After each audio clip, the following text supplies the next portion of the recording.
আসসালামু আলাইকুম। আমি professor Mohammad Shahabuddin, Sylhet MAG Osmani medical কলেজের কার্ডিওলজি বিভাগের বিভাগীয় প্রধান। আমি আজকের দ্বিতীয় পর্ব আমাদের কার্ডিওভাস্কুলার সিস্টেমের প্রপ এক্সামিনেশন সেশনের ভাইবা পার্ট যে কোশ্চেনগুলো আছে সেই কোশ্চেনগুলো সলভ করার জন্য আমি শুরু করতেছি। তো অনেকগুলো কোশ্চেনই প্রায় কাছাকাছি একই রকম থাকে, কিন্তু তার মধ্যেও কিছু পার্থক্য থাকে। তো যদি আমরা মূল কোশ্চেনটা জানি তাহলে সেখান থেকে আমরা পার্থক্যগুলো বুঝতে পারবো। যেমন গতকালকে আমরা এই কোশ্চেনটা আলাপ করি নাই, কারণ খুব ইম্পর্টেন্ট একটা কোশ্চেন। শর্ট কেসের সময় এই কোশ্চেনটা আসতে পারে এবং ভাইবা বোর্ডেও আসতে পারে। স্যাররা প্রশ্ন করতে পারে যে প্রিকার্ডিয়ামে সিস্টোলিক মারমার পেলে ডিফারেন্সিয়াল ডায়াগনোসিস কোনটা কেমনে ডিফারেন্সিয়েট করবে। তো সিস্টোলিক মারমার আসলে কার্ডিওভাস্কুলার সিস্টেমে যদি আমরা অ্যাপেক্সি করি তাহলে 5টা কারণে হতে পারে। সেটার ভিতরে অ্যাওর্টিক স্টেনোসিস উপর থেকে যদি ধরি, পালমোনারি স্টেনোসিস, নিচের দিকে যদি আমরা আসি লেফট লোয়ার স্টার্নাল বর্ডারে ভেন্ট্রিকুলার সেপ্টাল ডিফেক্ট এবং মাইট্রাল রিগার্জিটেশন। এই 4টা জিনিসের ভিতর থেকে, এবং আরেকটা ইম্পর্টেন্ট হচ্ছে ট্রাইকাসপিড রিগার্জিটেশন। অলওয়েজ এটা ফাংশনাল মারমার হিসাবে থাকে, রেয়ারলি এর নিজের কোনো কারণের জন্য থাকে। তো এই 5টা মারমার আমরা কোনটা কিভাবে ডিফারেন্সিয়েট করব সেটা জানতে চাই। স্যারের সবচেয়ে ফেভারিট যেটা কোশ্চেন হলো অ্যাওর্টিক স্টেনোসিস এবং পালমোনারি স্টেনোসিস কিভাবে তুমি ডিফারেন্সিয়েট করবা। তো প্রথম হলো যে সাইট, আমি কোথায় শুনতেছি মারমারটা এবং এখান থেকে এটা রেডিয়েশন আছে কিনা এবং কোনো অ্যাসোসিয়েশন আছে কিনা। আন্ডার গ্রাজুয়েটে তোমরা এই 3টে জিনিস যদি মনে রাখতে পারো যে আমি কোথায় দেখতেছি, এটা সিস্টোল না ডায়াস্টোলে আছে, এটার সাথে কোনো রেডিয়েশন আছে কিনা এবং হার্ট সাউন্ডের কোনো পারতম্য বা তারতম্য আছে কিনা। যেমন aortic stenosis can produces harsh or even musical murmur over the right second intercostal space which radiates to both carotid arteries. এটা খুব ইম্পর্টেন্ট, যেটা রাইট সেকেন্ড ইন্টারকস্টাল স্পেসে থাকবে এবং এখান থেকে সে 2টা ক্যারোটিডই রেডিয়েট করবে। স্যার এটা খুব জানতে চান যে এই অ্যাওর্টিক স্টেনোসিসের মারমার তুমি পালমোনারি স্টেনোসিসের মারমার দিয়ে কিভাবে ডিফারেন্সিয়েট করবা। এখানে তোমার সাইডটা বলতে হবে রাইট সেকেন্ড ইন্টারকস্টাল স্পেস এবং রেডিয়েশনটা বলতে হবে যে বোথ মানে নেকে রেডিয়েট করে। কিন্তু একই রকম যদি পালমোনারি স্টেনোসিসের মারমার হয়, সেটাও তোমার একটা হইলো যে হার্স কোয়ালিটি মারমার থাকবে, কিন্তু এটার সাইড থাকবে লেফট সেকেন্ড ইন্টারকস্টাল স্পেস এবং এটা রেডিয়েট করবে, সাধারণত রেডিয়েট করে না, এবং রেডিয়েট করলে লেফট সাইড অফ দি নেকে যাবে এবং ইন্টারেস্টিংলি এখানে একটা পালপেবল থ্রিল থাকবে। ইনভেরিয়েবলি তোমাদের যে সমস্ত পরীক্ষার সময় যেগুলো দেওয়া হয় তাতে থ্রিল থাকে।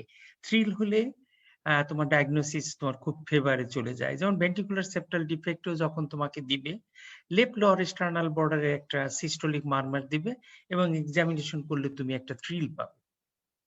তো ওইখানে ওই ডায়াগনোসিস একদম 100% কনফার্ম হয়ে যাবে যে লেফট লোয়ার স্টার্নাল বর্ডারের সিস্টোলিক মারমারের সাথে থ্রিল থাকলে ভেন্ট্রিকুলার সেপ্টাল ডিফেক্ট। ঠিক এখানেও লেফট সেকেন্ড ইন্টারকস্টাল স্পেস একটা হার্শ সিস্টোলিক মারমার যদি থাকে এবং যেটা রেডিয়েট করে টু দি লেফট নেক এবং থ্রিল থাকে, তাহলে সেটা পালমোনারি স্টেনোসিসের।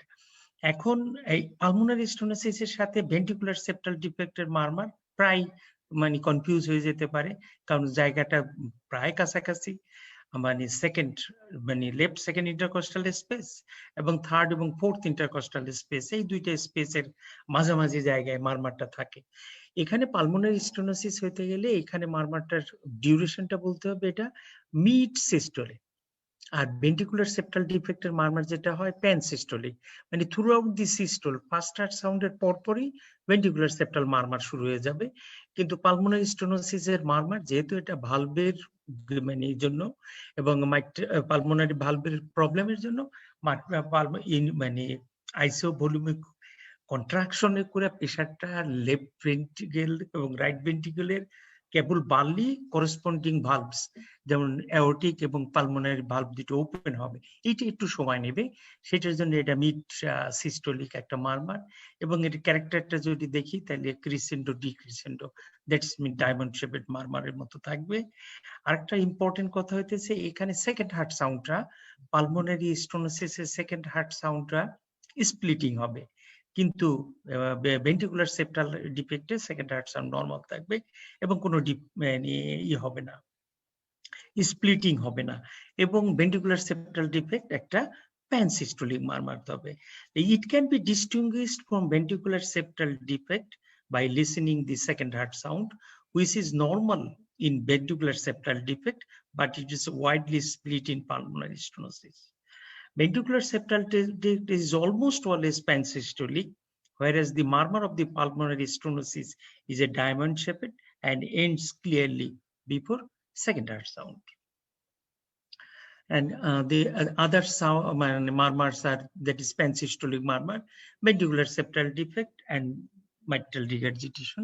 Ventricular septal defect সম্পর্কে একটু আগে আমরা বলছি, সেই ক্ষেত্রে আমরা it can be best heard over the left third and fourth intercostal space along the sternal border.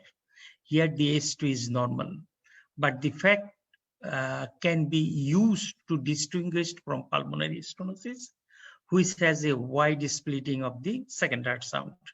And interestingly, there is no intensification upon inspiration. এইখান থেকে আবার ট্রাইকাসপিড মানে মারমারটা ডিফারেন্সিয়েট করার কথা স্যাররা বলবে যে ইনস্পিরেশনে তোমার এই মারমার বাড়ছে কিনা, না বাড়ে নাই, তাহলে এটা স্যার আমার লেফট সাইডের মারমারের জন্য হবে। আর রাইট সাইডে যেটা হবে সেটা ইনস্পিরেশনের সময় ডেফিনেটলি ট্রাইকাসপিড রিগারজিটেশনে বাড়বে। এই যে ইনস্পিরেশনে বাড়ে সেটা ইন্ডিকেট করে রাইট সাইডের মারমার। এবং এর সাথে আরেকটা কথা বলি, সেটা হলো ইনভেরিয়েবলি তোমরা লেফট লোয়ার স্টার্নাল বর্ডারে একটা মারমার তোমরা মানে পাবা অন কল্ড পালপেশনে। আর নেক্সট হলো ইম্পর্টেন্ট হলো mitral regurgitation. The murmur of mitral regurgitation in high voiced and is based at the apex with the diaphragm of the esophagus, patient in left lateral decubitus position, and this is often radiates to axilla. তাহলে একটা apex একটা মারমার পাবো যেটা systolic মারমার, এবং এটা প্যানসিস্টোলিক মারমার থাকবে এবং usually রেডিয়েটস করবে এক্সিলায়।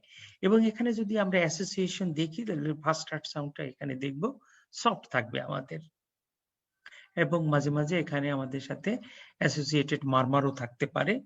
যেহেতু আমরা সিস্টোলিক মারমার নিয়ে কথা বলতেছি, অতএব এক্ষেত্রে আমাদের যে ডায়াস্টোলিক যে থ্রিল থাকবে সেটা আমাদের এখানে থাকতে পারে, সিস্টোলিক থ্রিল থাকতে পারে, কিন্তু এটা আমাদের এখানটার মানে পালপেশন এটার সাথে আমাদের সংযুক্ত না, কারণ এমআর আইসোলেটেড থাকতে পারে, এমআর মাইট্রাল স্টোনোসিসের সাথে মিলানো থাকতে পারে।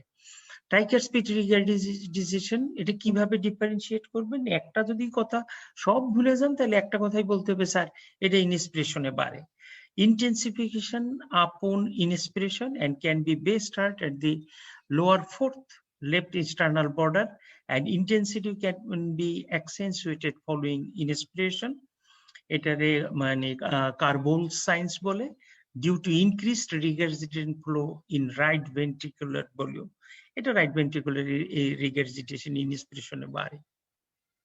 আমরা পরের কোশ্চেনটাই স্যার জিজ্ঞাসা করছে যে ইনস্পিরেশনে কেন ভালো শোনা যায় এন্ড এক্সপিরেশনে কোনটা ভালো শোনা যায়, কিভাবে শোনা যায়?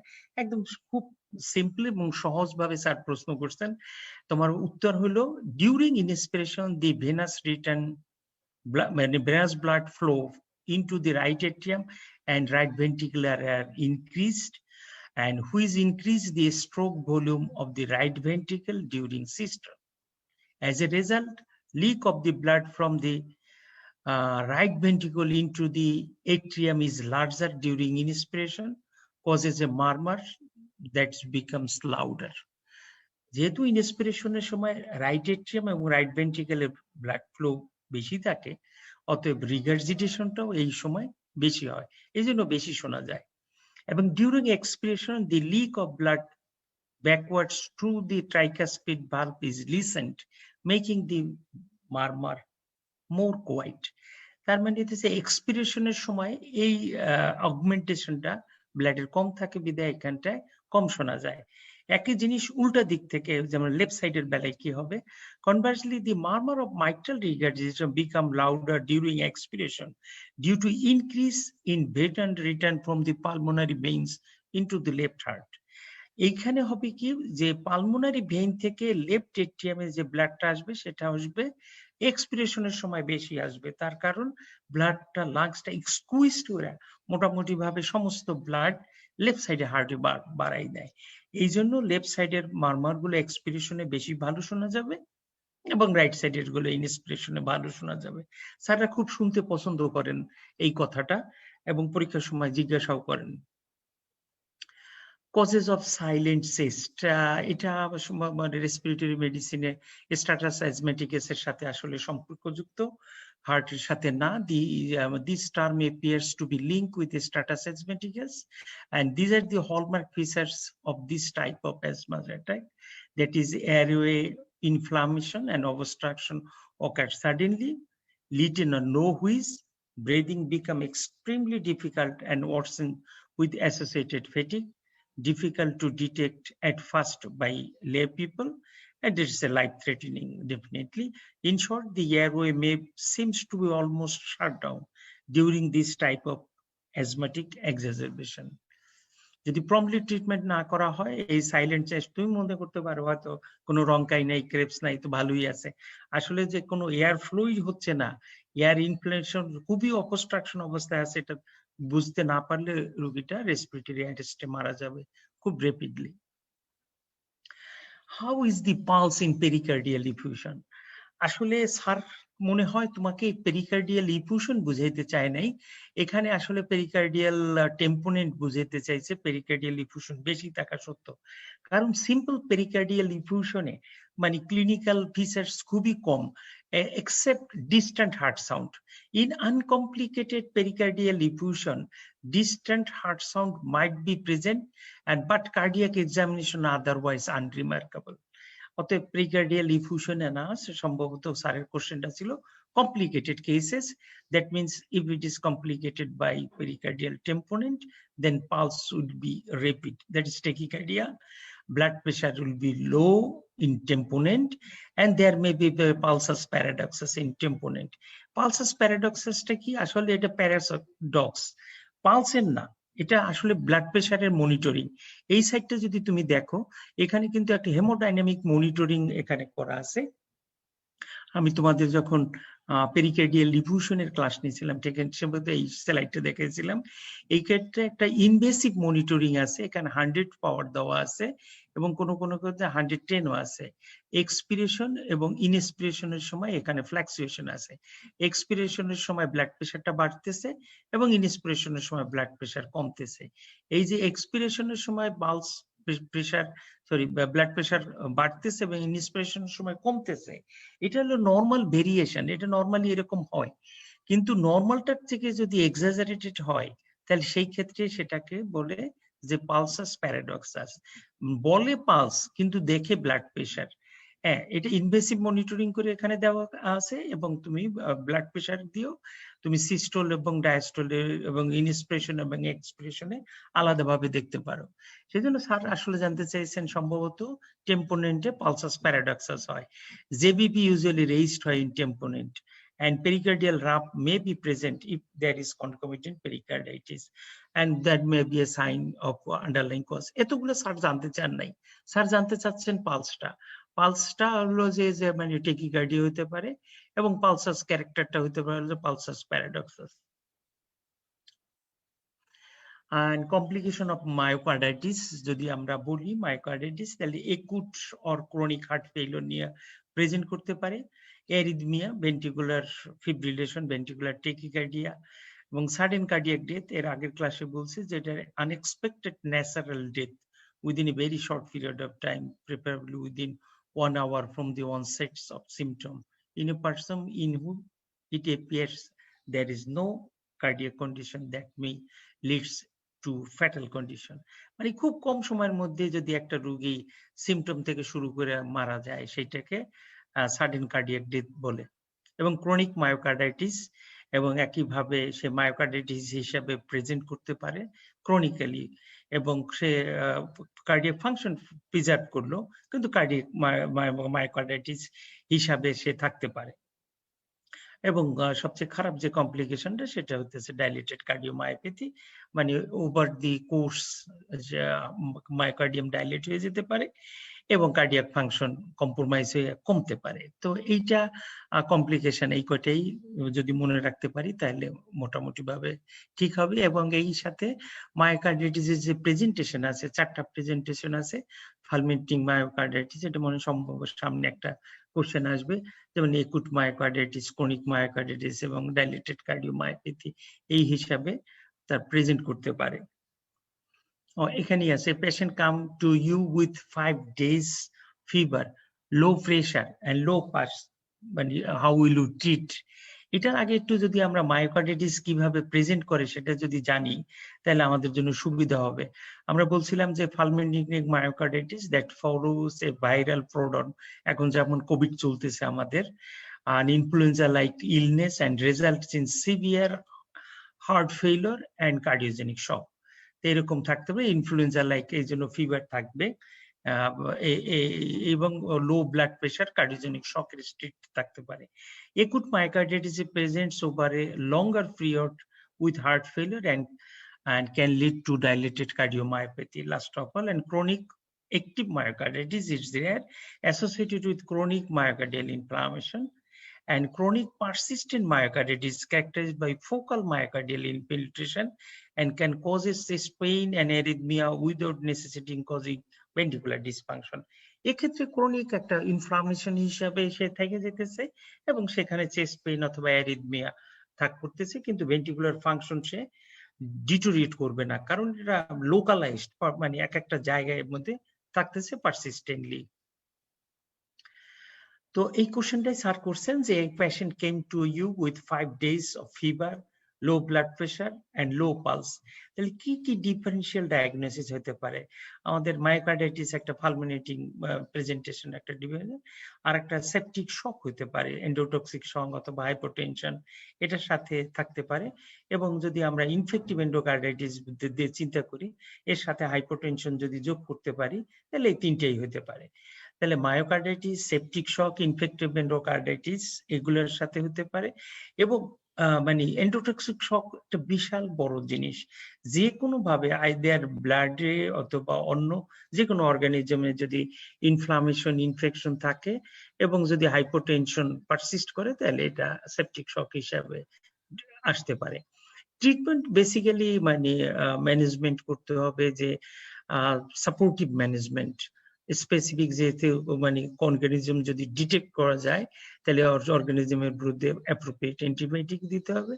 আদারওয়াইজ ব্লাড প্রেশার কম আছে, সে ব্লাড প্রেশারের জন্য ট্রিটমেন্ট করতে হবে, আয়োনোট্রপিক সাপোর্ট, এবং লো পালসের জন্য সে মানে ব্লাড প্রেশার যদি মেনটেন করে আমরা টিস্যু পারফিউশন মেনটেন করতে পারি তাহলে সেক্ষেত্রে ফাংশনগুলো ইমপ্রুভ করবে।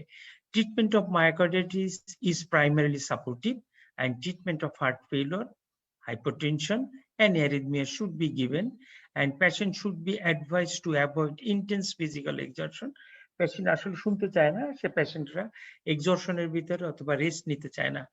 আর কিছু করুক আর না করুক, মায়োকার্ডাইটিস যদি আপনি কোনো পেশেন্টের সাসপেক্ট করেন সে পেশেন্টকে অবশ্যই রেস্ট দেবেন। A specific antimicrobial therapy, if organism is known, patients who do not respond adequate to medical management temporarily require circulatory support with mechanical ventricular assisted device, and rarely cardiac transplantation may be required, rare cases এর ভিতরে। আপনার জন্য treatment হলো supportive treatment, blood pressure কম, আয়োনোট্রপিক support, specific যদি organism detect করা যায় blood কালচারের মাধ্যমে, ইউরিন অথবা যে কোনো সিক্রেশন থেকে যদি কালচার করা যায় সেখান থেকে অ্যাপ্রোপ্রিয়েট অ্যান্টিবায়োটিক দিলে পেশেন্ট ট্রিটমেন্ট করা সম্ভব হবে। বাই দিস টাইম যে হার্ট ফেলিয়ার, হাইপারটেনশন, অ্যারিথমিয়া যদি কোনো কমপ্লিকেশন থাকে সেটা ট্রিটমেন্ট করতে হবে। And differentiate between compensated and decompensated shock.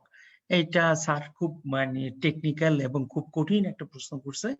এই প্রশ্ন যদি তোমাকে করে তাহলে তুমি ভাববা তোমাকে অনার্স নাম্বার দেওয়ার জন্য স্যার এই প্রশ্নটা তোমাকে করেছেন। কম্পেনসেটেড শক আর ডিকম্পেনসেটেড শক। কম্পেনসেটেড শক মানে সব পেশেন্টের আসে। শক ডায়াগনোসিস করার জন্য আমার 3টে ক্যারেক্টার খুব বড়ি দরকার। এর মধ্যে 2টা ক্যারেক্টার কমন সব ক্ষেত্রে। যেমন একটা পারসিস্টেন্ট হাইপোটেনশন থাকতে হবে 90/60 নিচে, অ্যাটলিস্ট 30 মিনিটস এই পারসিস্টেন্ট হাইপোটেনশনটা থাকতে হবে। নেক্সট হলো টিস্যু হাইপোপারফিউশন, এর সাথে টিস্যু হাইপোপারফিউশন থাকতে হবে এবং সেটা ইভিডেন্ট হবে কিডনিতে অলিগুরিয়া টু অ্যানিউরিয়া, এবং যদি ব্রেইনের কথা চিন্তা করেন তাকে সেখান থেকে কনফিউশন, স্টুপার টু কমা। লাংসের যদি কথা চিন্তা করেন তাহলে সেখানে পালমোনারি ইডিমা ডেভেলপ করতে হয়, এবং হার্টের দিক থেকেও কম্পেনসেশনের যদি থাকে তাহলে সেই ক্ষেত্রে ইসকেমিক হার্ট ডিজিজ নিয়ে প্রেজেন্ট করতে পারে। এবং এর সাথে আন্ডারলাইং একটা কজ, যদি এই সমস্ত হাইপোটেনশন হাইপোপারফিউশনের সাথে কার্ডিয়াক কজ থাকে তাহলে কার্ডিওজেনিক শক। এটার সাথে যদি হাইপোভলিউমিক শক মানে থাকে, ফ্লুইড লসের ইনফেকশন থাকে, এটাতে হাইপোভলিউমিক শক। অথবা এর সাথে যদি এন্ডোটক্সিন বা সেপটিক থাকে তাহলে এটা সেপটিক শক। এরকম যদি শক থাকে সেই শকের কম্পেনসেটেড কখন বুঝবে, সেই ক্ষেত্রে আমরা যে 2টা মানে ক্ষেত্র বলছি আমরা, টিস্যু পারফিউশন এবং হাইপোটেনশন। এখন দেখেন কম্পেনসেটেড বলতে গেলে আপনি কি বলবেন? With compensated shock body is experiencing a state of low blood volume but is still able to maintain the blood pressure and organ perfusion by increasing heart rate and constricting the blood vessel. তার মানে তার compensatory mechanism যে vasoconstriction and increase the force of contraction, তার মানে tachycardia দিয়ে এবং peripheral vasoconstriction করে সে এই যে শক আছে সেই শকটাকে সে ওভারকাম করতেছে, সেটা হলো compensated. And symptoms of compensated shock include agitation, restlessness, anxiety, altered mental state, tachycardia, tachypnea, changes in pallor, cyanosis, cold clammy skin, and nausea, vomiting, thirst, weak, thready pulse or sometimes absent pulse, narrow pulse pressure, shallow, rapid breathing, mental status may be normal in early stages. এগুলো হলো আপনার compensated শক। Shock আছে কিন্তু blood pressure এবং tissue perfusion still maintain করতেছে at the cost of increase heart rate and constricting the peripheral vessels. আসেন decompensated শকে। With decompensated shock the body is able to take the measures to maintain blood pressure. However, as shock worsens, the body becomes unable to keep up. As this patient, the perfusion of the vital organ is no longer maintained. তার মানে decompensated চেষ্টা করছে, চেষ্টা করার পর fail করছে। এই ক্ষেত্রে ভাইটাল অর্গানের যে পারফিউশন আছে সেটা পারফিউশন আর মেনটেন হবে না। তার মানে এটা হচ্ছে রিয়েল শকের মধ্যে পেশেন্ট হাইপোটেনশন আছে এবং হাইপোপারফিউশন পারসিস্ট করছে ডিসপাইট কম্পেনসেটরি মেকানিজম ফেল করছে। এই ক্ষেত্রে ডিকম্পেনসেটেড শক ইনক্লুড করে falling of the blood pressure and systolic blood pressure 90 millimeter of mercury, tachycardia, tachypnea and low urine output, labored and irregular breathing, weak, thready or absent peripheral pulse, cyanosis, pallor, reduced body temperature and decreased mental status and dilated pupils. These are the signs of the and symptoms of the decompensated shock. একটু মানে কঠিন, যেহেতু জিনিসটা রইল সহজভাবে compensated এবং decompensated. আপনি যদি মনে করেন ডিকম্পেনসেট মানে real shock after failure of the compensation, আর কম্পেনসেটেড শক হইতেছে শক আছে কিন্তু by reflex mechanism tachycardia and by constricting the peripheral vessels, blood pressure and organ perfusion is still maintaining though it's a state of shock. Definition of hypertension, যে sir কোশ্চেনটা করছেন খুবই ভালো, আমারও খুব ফেভারিট কোশ্চেন। আমি পছন্দ করি যে ডেফিনিশন অফ হাইপারটেনশন বলতে, কারণ আমি দেখছি যে আমার কার্ডিওলজিস্টরা ডেফিনিশন অফ হাইপারটেনশনেও একটু ভুল করেন। আপনারা স্টুডেন্টরা তো ভুল করবেন, দ্যাটস কোয়াইট নর্মাল।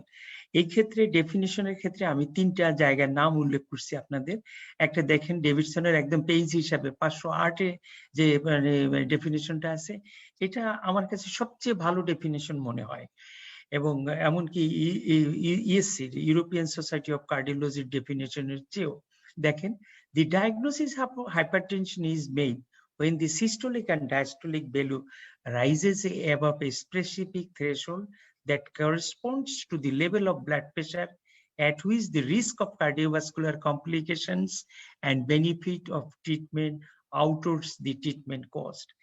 কারণ হলো ব্লাড প্রেশার এই সমস্ত মানুষের মধ্যে কন্টিনিউয়াস ভেরিয়েবল, কারো বাড়তে থাকে, কারো কমতে থাকে, বয়সের সাথে, এইজের সাথে, সেক্সের সাথে এবং এনভায়রনমেন্টের সাথে, সবকিছুর সাথে ডে টু ডে ভেরি করে। যেন হার্ট রেট বাড়লে, হার্ট রেট কমলে, সিম্প্যাথেটিক টোন বাড়লে কমলে ব্লাড প্রেশার ভেরি করবে। এই জন্য একটা স্পেসিফিক থ্রেশহোল্ড নেওয়া হয়েছে, যার উপরে ব্লাড প্রেশারে চিকিৎসা করলে যে ট্রিটমেন্ট কস্ট এবং কমপ্লিকেশনের চেয়ে তার বেনিফিট আসবে, সেইটাই হাইপারটেনশনের লেভেল। এবং আরেকটা ডেফিনেশন আছে, the hypertension is defined as the level of blood pressure at which the benefits of treatment unequivocally outweighs the risk of treatment. এটা মানে খুব সহজভাবে বলা আছে যে ট্রিটমেন্ট করলে যার বেনিফিট হবে তা মানে রিস্কের চেয়ে যদিও যখনই বেশি হবে সেখানে। কারণ এমন একটা পর্যায়ে আমি চিকিৎসা করব না যে পর্যায়ে চিকিৎসা করলে আমার ট্রিটমেন্ট করলে রোগীর ক্ষতি হবে, সেই অবস্থায় আমি ট্রিটমেন্ট করব না। সেই যে অবস্থায় ট্রিটমেন্ট করলে লাভ হবে রোগীর, সেটা যদিও মানে বিভিন্ন গাইডলাইনের ভিতরে বা বিভিন্ন সোসাইটির ভিতরে এর ভিতরে মতভেদ আছে, সেই জন্যই আমি স্পেসিফিক ভাবে বললাম। আমেরিকান কলেজ অফ কার্ডিওলজি তারা 130/80 উপরে হইলে হাইপারটেনশন বলে, কিন্তু most of the guidelines except American European society of cardiology 2018 এবং রিসেন্টলি ইন্টারন্যাশনাল হাইপারটেনশন সোসাইটি তারা ডিফাইন করছে যে systolic blood pressure equal or more than 140/90 or diastolic pressure equal or more than 90 millimeter of mercury. তোমরা পরীক্ষার সময় বলো কি যে sir more than 140 and more than 90 millimeter of mercury, এটাই হবে হাইপারটেনশনের ক্রাইটেরিয়া। আসলে একটু এখানে একটু খেয়াল করে দেখো, এটা equal to or more than মানে 140 হইলেই তুমি তাকে হাইপারটেনশন ডিফাইন করতে পারো, কারণ 139 পর্যন্ত মানে ইলেভেটেড ব্লাড প্রেশার অথবা হাই নর্মাল ব্লাড প্রেশার যেটাই বলো না কেন সেই ক্যাটাগরির মধ্যে পড়বে। এবং ওদিকে ডায়াস্টোলিক ব্লাড প্রেশার যদি দেখো তাহলে 89 পর্যন্ত পড়বে। তো এখানে একটু কনফিউশন থাকার জন্য আমি কনফিউশনটা যাতে ক্লিয়ার থাকে সেই জন্য এইভাবে ডেফিনেশন অফ হাইপারটেনশন এভাবে ক্লিয়ার করে দিলাম। What are the other hypertension? এটা একটা ফানি কোশ্চেন, আদার হাইপারটেনশন। যেমন এটা সিস্টেমিক হাইপারটেনশন, একটা পোর্টাল হাইপারটেনশন আছে, একটা পালমোনারি হাইপারটেনশন, ভেনাস হাইপারটেনশন যে কোনো জায়গায়, এবং সেরিব্রাল হাইপারটেনশনও আলাদাভাবে যদি মনে করা যায় রিজনাল বিভিন্ন হাইপারটেনশন অর্গান বেসিসে হতে পারে। তাহলে পোর্টাল, ভেনাস এবং পালমোনারি হাইপারটেনশন এই তিনটা হাইপারটেনশনের নাম জানতে পারো। আর দুই একটা থাকতে পারে, এই মুহূর্তে আমি মনে করতে পারতেছি না। নেক্সট একটা মানে কোশ্চেন স্যার থ্রু করছেন যে problematic question, a patient with hypertension and diabetes came with swelling of legs, treatment কি করবেন? তার মানে হচ্ছে ডায়াবেটিস আছে, হাইপারটেনশন আছে এবং তার লেগ সোয়েলিং আছে। যদি আমরা একটা একটা করে যদি ধরি, লেগ সোয়েলিং দিয়ে ধরি তার মানে তার হার্ট ফেইলিওর আছে, ডায়াবেটিস এবং হাইপারটেনশন আছে, তাহলে সেই ক্ষেত্রে আমরা চিকিৎসা কি করব? হাইপারটেনশন আমার ব্লাড প্রেশার 140/90 এর উপরে আছে বা তার সমান, এবং ডায়াবেটিস আছে উইথ কনজেস্টিভ হার্ট ফেইলিওর আছে, তাহলে আমার ডায়াগনোসিস এরকম আসলো diabetes, hypertension with heart failure, that means congestive heart failure. এখন আমার যেহেতু কনজেস্টিভ হার্ট ফেইলিওর আছে, কনজেশন আছে, সোয়েলিং আছে, কমাইতে হলে আমার ডায়ুরেটিক্স দিতে হবে। হাইপারটেনশন আছে, আমার এসি ইনহিবিটর এবং এআরবি ইউজ করতে পারবো, এবং ডায়াবেটিস এর জন্য ডায়াবেটিসের আলাদাভাবে ট্রিটমেন্ট করতে পারবো। এই ক্ষেত্রে যেহেতু তার মানে ফেইলিওর আছে, সেই ক্ষেত্রে আমরা তাকে বিটা ব্লকার আমরা নিতে পারবো। যদিও beta blocker first line drug না, calcium channel blocker first line drug, কিন্তু আমরা এখানে ক্যালসিয়াম চ্যানেল ব্লকারকে নিব না, যেহেতু তার সোয়েলিং অফ দি লেগ আছে এবং তার ফেইলিওর আছে। অর্থাৎ ফেইলিওর দিলে, ক্যালসিয়াম চ্যানেল ব্লকার দিলে ফেইলিওর তার অ্যাগ্রাভেট করবে। এই জন্য স্যার একটু টেকনিক্যালি তোমাকে কোশ্চেন করছে যে তুমি মানে আন্দাজে তার ফার্স্ট লাইন ড্রাগ গুলো সব বলে দাও কিনা, যেমন ডায়ুরেটিক্স, এসি ইনহিবিটর এবং angiotensin receptor blocker plus calcium channel blocker. এই ক্ষেত্রে ক্যালসিয়াম চ্যানেল ব্লকার বাদে বাকি যে 3টে ওষুধ আছে ফার্স্ট লাইন সেটা থাকবে, প্লাস যোগ হবে বিটা ব্লকার। যদিও beta blocker first line drug না এখন পর্যন্ত, কিন্তু ইউরোপিয়ান সোসাইটি তারা এখনো ফার্স্ট লাইন ড্রাগ হিসাবে রাখে। বিটা ব্লকারকে রাখা হয়নি এই জন্য কারণ তার হলো সেরিব্রোভাস্কুলার প্রোটেকশন তার কম। বিটা ব্লকার দিয়ে চিকিৎসা করলে সেই সমস্ত পেশেন্টের স্ট্রোক মানে প্রিভেনশন করতে পারে না, বিধায় বিটা ব্লকারকে ফার্স্ট লাইন ড্রাগ হিসাবে রাখা হয় না। ডায়ুরেটিক্স আমরা দেবো, ফুরোসেমাইড দিতে পারবো এবং এর সাথে স্পাইরোনোল্যাকটোন যোগ করতে পারবো, এবং এসি ইনহিবিটর ক্যাপটোপ্রিল, রেমিপ্রিল, পেন্ড্রোপ্রিল এবং এআরবি দিতে পারবো ভালসার্টান মানে এই হিসাবে। অন্য কোনো মানে না, এআরবি না, কারণ মানে শুধুমাত্র ভালসার্টানের হার্ট ফেইলিওরের উপরে, ডায়াবেটিস উইথ হার্ট ফেইলিওরের উপরে, হাইপারটেনশনের উপরে প্রুভেন ইফিকেসি আছে, অন্য কোনো এআরবি নাই। এবং বিটা ব্লকারের উপরে 3টা বিটা ব্লকার আপনার মানে বলতে পারবো, বিসোপ্রোলল, কার্বিডোলল এবং মেটোপ্রোলল সাকসিনেট। এই 3টা বিটা ব্লকারের প্রুভেন ইফিকেসি আছে হাইপারটেনশন উইথ হার্ট ফেইলিওরের, মর্টালিটি বেনিফিট আছে। আদার মানে কোন বিটা ব্লকারের মর্টালিটি বেনিফিট নাই। কাজেই যখনই হাইপারটেনশন উইথ হার্ট ফেইলিওর আসবে, বিটা ব্লকারের কোশ্চেন আসবে, এই 3টা আমরা দিতে পারবো। আপনারা কিন্তু সহজভাবে জানেন যে beta blocker heart failure contraindication, কিন্তু যদি স্মল ডোজে, টাইট্রেটেড ডোজে যদি দেওয়া যায় এবং যদি পেশেন্টের মানে কনজেস্ট না থাকে, কার্ডিওজেনিক শক না থাকে, NYSA4 না থাকে, তাহলে হার্ট ফেইলিওর ডেফিনেটলি লো ডোজে বিসোপ্রোললে, বিটা ব্লকারে, কার্বিডোললে, মেটোপ্রোললে রেসপন্স করে। এবং আমরা আগেই বলছি আমরা স্পাইরোনোল্যাকটোন এই সমস্ত করার পরও তার যদি তার হার্ট ফেইলিওর পারসিস্ট করে সিমটম, অথবা তার এলভি ইজেকশন ফ্র্যাকশন 40% এর নিচে থাকে, তাহলে আমরা সেই ক্ষেত্রে স্পাইরোনোল্যাকটোন দিতে পারবো। Difference between the management of right heart failure and left heart failure, খুব মানে স্যারদের প্রিয় প্রশ্ন, left heart failure, right heart failure. যদি ছবি দুইটার দিকে দেখি, আমি ইন্টারনেট থেকে ছবিটা নিয়েছি, আমার খুব পছন্দ হয়েছে ছবিটা দেখে। একজন ভদ্রলোক বসে আছে, তার লাংসের ভিতরে পানি আছে, সে শ্বাসকষ্ট ভুগতেছে। আর একজন ভদ্র মহিলা বসে আছে, তার পেটের মধ্যে পানি আছে, পায়ে পানি আছে এবং তার নেক ভেইন এনগোস্ট আছে, সে রাইট হার্ট ফেইলিওরের পেশেন্ট। যদি আমরা এইভাবে বিবেচনা করি যে কনজেশন মানে লোয়ার লিম্বে কনজেশন, অ্যাবডোমেনে কনজেশন এইরকম আছে, তাহলে সেটা রাইট হার্ট ফেইলিওরের জন্য। আর যদি আমরা মনে করি লাংসে কনজেশন আছে, তাহলে সেটা লেফট হার্টের ফেইলিওরের জন্য। ট্রিটমেন্টের পার্থক্য বোঝার আগে আমরা একটু প্যাথোফিজিওলজি বুঝাইতে চাই।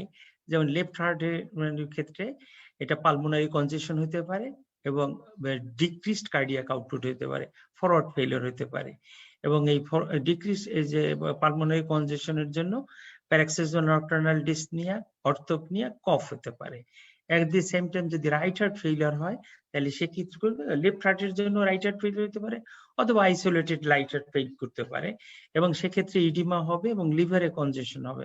লিভারে কনজেশন হলে ইমপেয়ার্ড লিভার ফাংশন হবে। এবং আরেকটা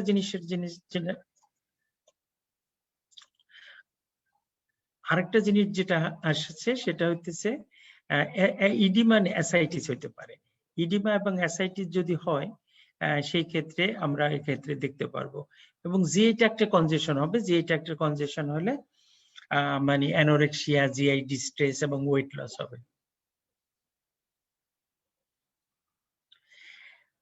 রাইট হার্ট ফেইলিওরের জন্য আমরা যে ড্রাগ গুলো ইউজ করব, খুব খেয়াল করে শুনবেন।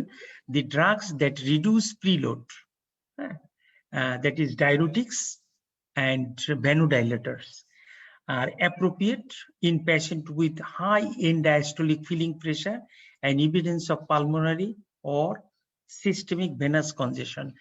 এই সমস্ত ক্ষেত্রে রাইট হার্ট ফেইলিওর যে ক্ষেত্রে হয় সেক্ষেত্রে হাই এন্ড ডায়াস্টোলিক প্রেশার থাকে এবং পালমোনারি এবং সিস্টেমিক কনজেশন থাকে, সেক্ষেত্রে ডায়ুরেটিক্স এবং ভেনোডাইলেটর ইউজ করব।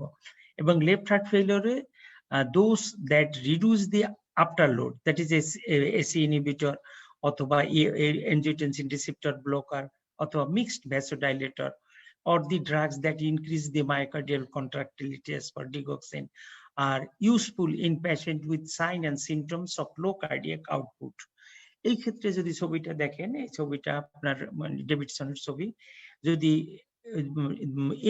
দেখেন যে এটা রাইট হার্টের ব্যাকওয়ার্ড ফেইলিওর, ডায়ুরেটিক্স এবং ভ্যানোডাইলেটর যদি দেই তাহলে আমরা এই ক্ষেত্রে ট্রিট করতে পারবো। এবং ফরওয়ার্ড ফেইলিওরের জন্য আপনার এসি ইনহিবিটর এবং বিটা ব্লকার লেফট হার্টের জন্য, এট দি সেম টাইমস আমরা আয়োনোট্রপিক সাপোর্ট মানে কোনোট্রপিক সাপোর্টের জন্য ডিগক্সিন ইউজ করতে পারবো, অথবা যে সমস্ত ড্রাগস মায়োকার্ডিয়াল কন্ট্রাক্টিলিটি বাড়ায় সেই সমস্ত ড্রাগ আমরা ইউজ করতে পারবো।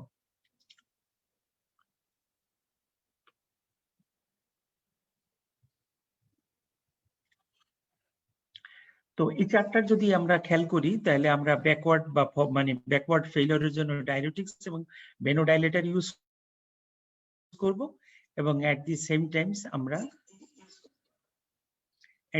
টাইমস আমরা ফরওয়ার্ড ফেইলিওরের জন্য এসি ইনহিবিটর এবং ভ্যাসোডাইলেটরস ইউজ করব।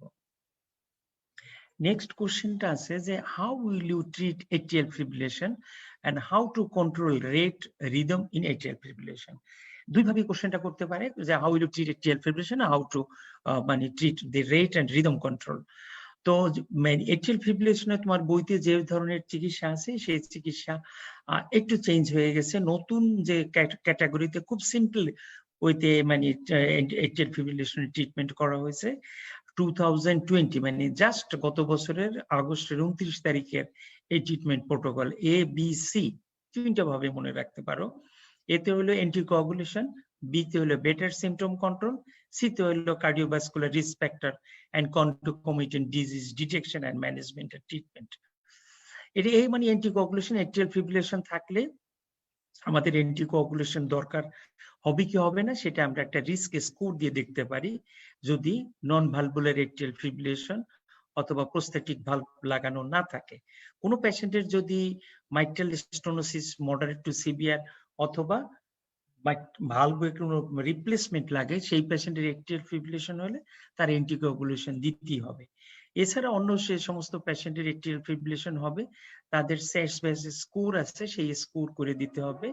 মেইলের ক্ষেত্রে 2 এবং ফিমেলের ক্ষেত্রে 3 যদি হয় তাহলে ডেফিনেটলি দিল লাভ হবে, অথবা মেইলের ক্ষেত্রে 1 ফিমেলের ক্ষেত্রে 2 হলে অ্যান্টিকোয়াগুলেশন শুরু করতে হবে। রেট কন্ট্রোল, স্যার জিজ্ঞাসা করছে যে তুমি কি করে রেট কন্ট্রোল করবা। রেট কন্ট্রোলের ভিতরে আপনি তিনটাই বলতে পারবেন অথবা কম্বিনেশন বলতে পারবেন, বিটা ব্লকার, ডিগক্সিন এবং ক্যালসিয়াম চ্যানেল ব্লকার কম্বিনেশন, এই কয়টা দিয়ে আপনি রেট কন্ট্রোল করতে পারবেন। এখন হলো বিটা ব্লকার কোন ক্ষেত্রে কন্ট্রাইন্ডিকেশন থাকবে, যেমন অ্যাজমা আছে পেশেন্টের, বিটা ব্লকার দিতে পারবেন না। ডিগক্সিন সেই ক্ষেত্রে মানে দিতে পারবেন, অথবা ক্যালসিয়াম চ্যানেল ব্লকার দিতে পারবেন। এবং যদি কোনো পেশেন্টের দেখেন যে হাইপোটেনশন আছে সেক্ষেত্রে আপনি না দিতে পারবেন ক্যালসিয়াম চ্যানেল ব্লকার, না বিটা ব্লকার, সেক্ষেত্রে ডিগক্সিন দিয়ে কন্টিনিউ করবেন। এবং যদি এরকম কন্ট্রাইন্ডিকেশন না থাকে, হাইপোটেনশন অথবা অ্যাজমা অথবা সিওপিডি, সেক্ষেত্রে যে কোনোটাই আপনি কন্ট্রোল করতে পারবেন। রিদম কন্ট্রোল করার জন্য আপনার কার্ডিওভার্সন মানে স্পেশালি ইন হেমোডাইনামিক কম্প্রোমাইজ যদি পেশেন্ট থাকে, সেই পেশেন্টকে আপনি কোনো ধরনের ড্রাগ ট্রিটমেন্ট দেওয়ার সুযোগ নাই, স্ট্রেট ফরওয়ার্ড কার্ডিওভার্সন করবেন। এরপর অ্যান্টিঅ্যারিথমিক ড্রাগ দিতে পারবেন, যেটা মোস্ট কমন আমাদের, সেটা অ্যামাইডারন দেওয়া যাবে। এরপর ক্যাথেটার অ্যাবলেশন সার্জারি, এগুলো আপনার মনে না রাখলেও চলবে। আপনি দুইটা জিনিস মনে রাখবেন রিদম কন্ট্রোলের ক্ষেত্রে, ড্রাগের ক্ষেত্রে অ্যামাইডারন এবং প্রোপাফেননও পাওয়া যায় বাংলাদেশে, আর যদি শকে থাকে পেশেন্ট, কার্ডিওভার্সন। এরপরে কনকমিটেন্ট যে সমস্ত ডিজিজ আছে সেই সমস্ত ডিজিজের ট্রিটমেন্ট করতে হবে, যেমন hypertension, diabetes, coronary artery disease, মানে স্লিপ অ্যাপনিয়া, হার্ট ফেলিওর, এগুলো ট্রিটমেন্ট করতে হবে। At the same time lifestyle intervention করতে হবে সে সমস্ত পেশেন্টের থেকে। এটা হলো নতুন ট্রিটমেন্ট ABC এই প্রোটোকল। এটা মানে আপনাদের জন্য না, যারা পোস্ট গ্রাজুয়েশন করবেন তাদের জন্য। প্রথমে হলো কনফার্ম হবেন ইসিজি করে, অ্যাটলিস্ট 30 সেকেন্ডের বেশি সময় ইসিজিতে মানে পি ওয়েভের অ্যাক্টিভিটি থাকবে না। মানে ইসিজি করলে আমরা মানে পাবো ফিব্রিলারি এপ ওয়েভ পাবো পি ওয়েভের পরিবর্তে। এরপরে সিমটমটা আমরা ক্যারেক্টারাইজ করব যে কি পরিমাণ সিমটম আছে, সিভিয়ারিটি আছে এবং তার সাথে কোনো কমপ্লিকেশন আছে কিনা। এরপরে আমরা এবিসির পদ্ধতিতে যাব। Anticoagulation, better syndrome control, rate control, rhythm control, and concomitant disease treatment, diabetes, hypertension, dyslipidemia, CVD এবং হার্ট ফেলিওরের চিকিৎসা। কারণ শুধুমাত্র এট্রিয়াল ফিব্রিলেশন আপনি রেট রিদম কন্ট্রোল করলেই হবে না, এট দি সেম টাইম আন্ডারলাইং যে ডিজিজ প্রসেসের জন্য এটা হচ্ছে সেই প্রসেসটাকে আপনার হল্ট করতে হবে। এবং এট্রিয়াল ফিব্রিলেশন প্যারক্সিসমাল হোক, পারসিস্টেন্ট হোক, কন্টিনিউয়াস হোক, যেভাবেই হোক, যদি অ্যান্টিকোয়াগুলেশন প্রয়োজন হয় অ্যান্টিকোয়াগুলেশন তার দিতে হবে এবং কোনো কোনো ক্ষেত্রে লাইফলং অ্যান্টিকোয়াগুলেশন করতে হয়। What are the findings you may expect in atrial fibrillation? পালসে রেট আইদার মানে ব্রেডি থাকতে পারে অথবা টেকি থাকতে পারে। যদি ব্রেডি থাকে তাহলে তো মানে বলতে হবে যে atrial fibrillation with slow ventricular rate, অথবা যদি রেট বেশি থাকে তাহলে বলতে হবে atrial fibrillation with মানে ফাস্ট ভেন্ট্রিকুলার রেট। কারণ এইটার সাথে মানে পয়েন্ট পয়েন্ট করে আপনার ডায়াগনোসিস ভাগ করা আছে। যদি এট্রিয়াল ফিব্রিলেশন বলতে পারেন 0.5 পাবেন, যদি ফার্স্ট ভেন্ট্রিকুলার রেট বলেন 0.5 পাবেন। এই দুইটা না বললে আপনার 1 নাম্বার আসবে না। তো সেই ক্ষেত্রে যেহেতু ইনস্ট্রাকশন ওইভাবে দেওয়া আছে, আপনার ডায়াগনোসিস এভাবে বলতে হবে। রিদম ডেফিনেটলি এটা ইরেগুলার থাকবে, ভলিউম মাঝে মাঝে হাই হতে পারে, লো হতে পারে। ব্লাড প্রেশারের কোনো চেঞ্জ আসবে না, জেবিপি তে লস অফ এওয়ে পাবে। এবং হার্ট সাউন্ড ভেরিয়েবল থাকবে, ফার্স্ট এবং সেকেন্ড হার্ট সাউন্ডের ভেরিয়েবিলিটি পাওয়া যাবে, মাঝে মাঝে খুব ভালো থাকবে, মাঝে মাঝে খারাপ থাকবে। এবং আন্ডারলাইং কজের একটা মানে সাইন পাবেন, যে কারণের জন্য হলো এট্রিয়াল ফিব্রিলেশন মোস্ট কমন যে রিউমেটিক হার্ট ডিজিজ এবং সিভিয়ার মাইট্রাল স্টেনোসিস এর ক্ষেত্রে হয়, এবং আদার দেন মাইট্রাল স্টেনোসিস হতে পারে, যেমন হাইপারটেনশন, তারপরে কার্ডিওমায়োপ্যাথি, হার্ট ফেইলিওর, এবং উইদাউট এনি রিজন সেক্ষেত্রে হতে পারে। এবং নন কার্ডিয়াক যে কজের ভিতরে আছে সেটা হচ্ছে হাইপারথাইরয়েডিজম, এক্ষেত্রে প্রায় হয়। সেই ক্ষেত্রে স্যাররা জিজ্ঞাসা করে ডিওক্সিন দিবেন কিনা, আপনি মানে হাইপারথাইরয়েডিজমে ডিওক্সিন দেওয়া যাবে না, সেই ক্ষেত্রে beta blocker is the drug of choice. এটা ওই স্কোরটা আমি যেটা বলছি যে অ্যান্টিকোয়াগুলেশন করলে এই SASVAS স্কোর করে দিতে হয়। এবং এটা যদি এট্রিয়াল ফিব্রিলেশনের ক্ষেত্রে যদি মাইট্রাল স্টেনোসিস এবং হার্ট ভালভের যদি প্রবলেম থাকে সেক্ষেত্রে direct vitamin K dependent antagonist, তার মানে ওয়ারফেরিন দিতে পারবেন। এবং এটা ছাড়া যদি SASVAS স্কোর করেন, SASVAS স্কোর কি congestive heart failure, hypertension, age, diabetes, stroke, vascular disease এবং এই সমস্ত আছে কি নাই সেগুলোর উপরে স্কোর এক এক করে স্কোর করা হয়। শুধুমাত্র এইজ এবং স্ট্রোকে 2 করে স্কোর করা হয়। এরকম স্কোর করে যদি দেখা যায় যে মানে ফিমেলের ক্ষেত্রে 3 এবং মেলের ক্ষেত্রে 2 আছে, কারণ ফিমেল একটা স্কোর এমনি আলাদাভাবে একটা স্কোর 1 করা আছে, এই জন্য মেলের চেয়ে ফিমেলের স্কোর এমনি 1 বেশি থাকে। এটার জন্য 2 যদি থাকে, মেইলে ফিমেলে 3 থাকলে অ্যান্টিকোয়াগুলেশন মাস্ট। এর এক কম থাকলেও দিলে হয়, উপকার পাওয়া যায়। এরপর একটা প্রবলেমেটিক কোশ্চেন স্যারদের, এ patient with hypertension 220/140 what drug to give, কি ঔষধ দিবা? মানে কোশ্চেনটা স্যার কিন্তু খুব টেকনিক্যালি করছে। এখন তোমার অ্যান্সারটা করতে হবে স্যার যদি টার্গেট অর্গান ড্যামেজ থাকে তাহলে আমি একরকম ঔষধ দেব, আর যদি টার্গেট অর্গান ড্যামেজ না থাকে তাহলে আমি আরেক রকম ঔষধ দেব। তার মানে এতে স্যারকে আমি খুব টেকনিক্যালি বুঝাই দেবো, স্যার হাইপারটেনশন আর্জেন্সি এবং হাইপারটেনশন এমার্জেন্সি। যদি হাইপারটেনশন আর্জেন্সি হয় তাহলে টার্গেট অর্গান ড্যামেজ যদি না থাকে তাহলে আমি ওরাল ড্রাগ দিতে পারবো, যে কোনো মানে ফার্স্ট লাইন যে ড্রাগ গুলো আছে diuretics, ACE inhibitor, ARB and calcium channel blocker. এবং এই ক্ষেত্রে 24 থেকে 48 ঘন্টার মধ্যে আমি আস্তে আস্তে করে তার ব্লাড প্রেশার কমায় নিয়ে আসবো।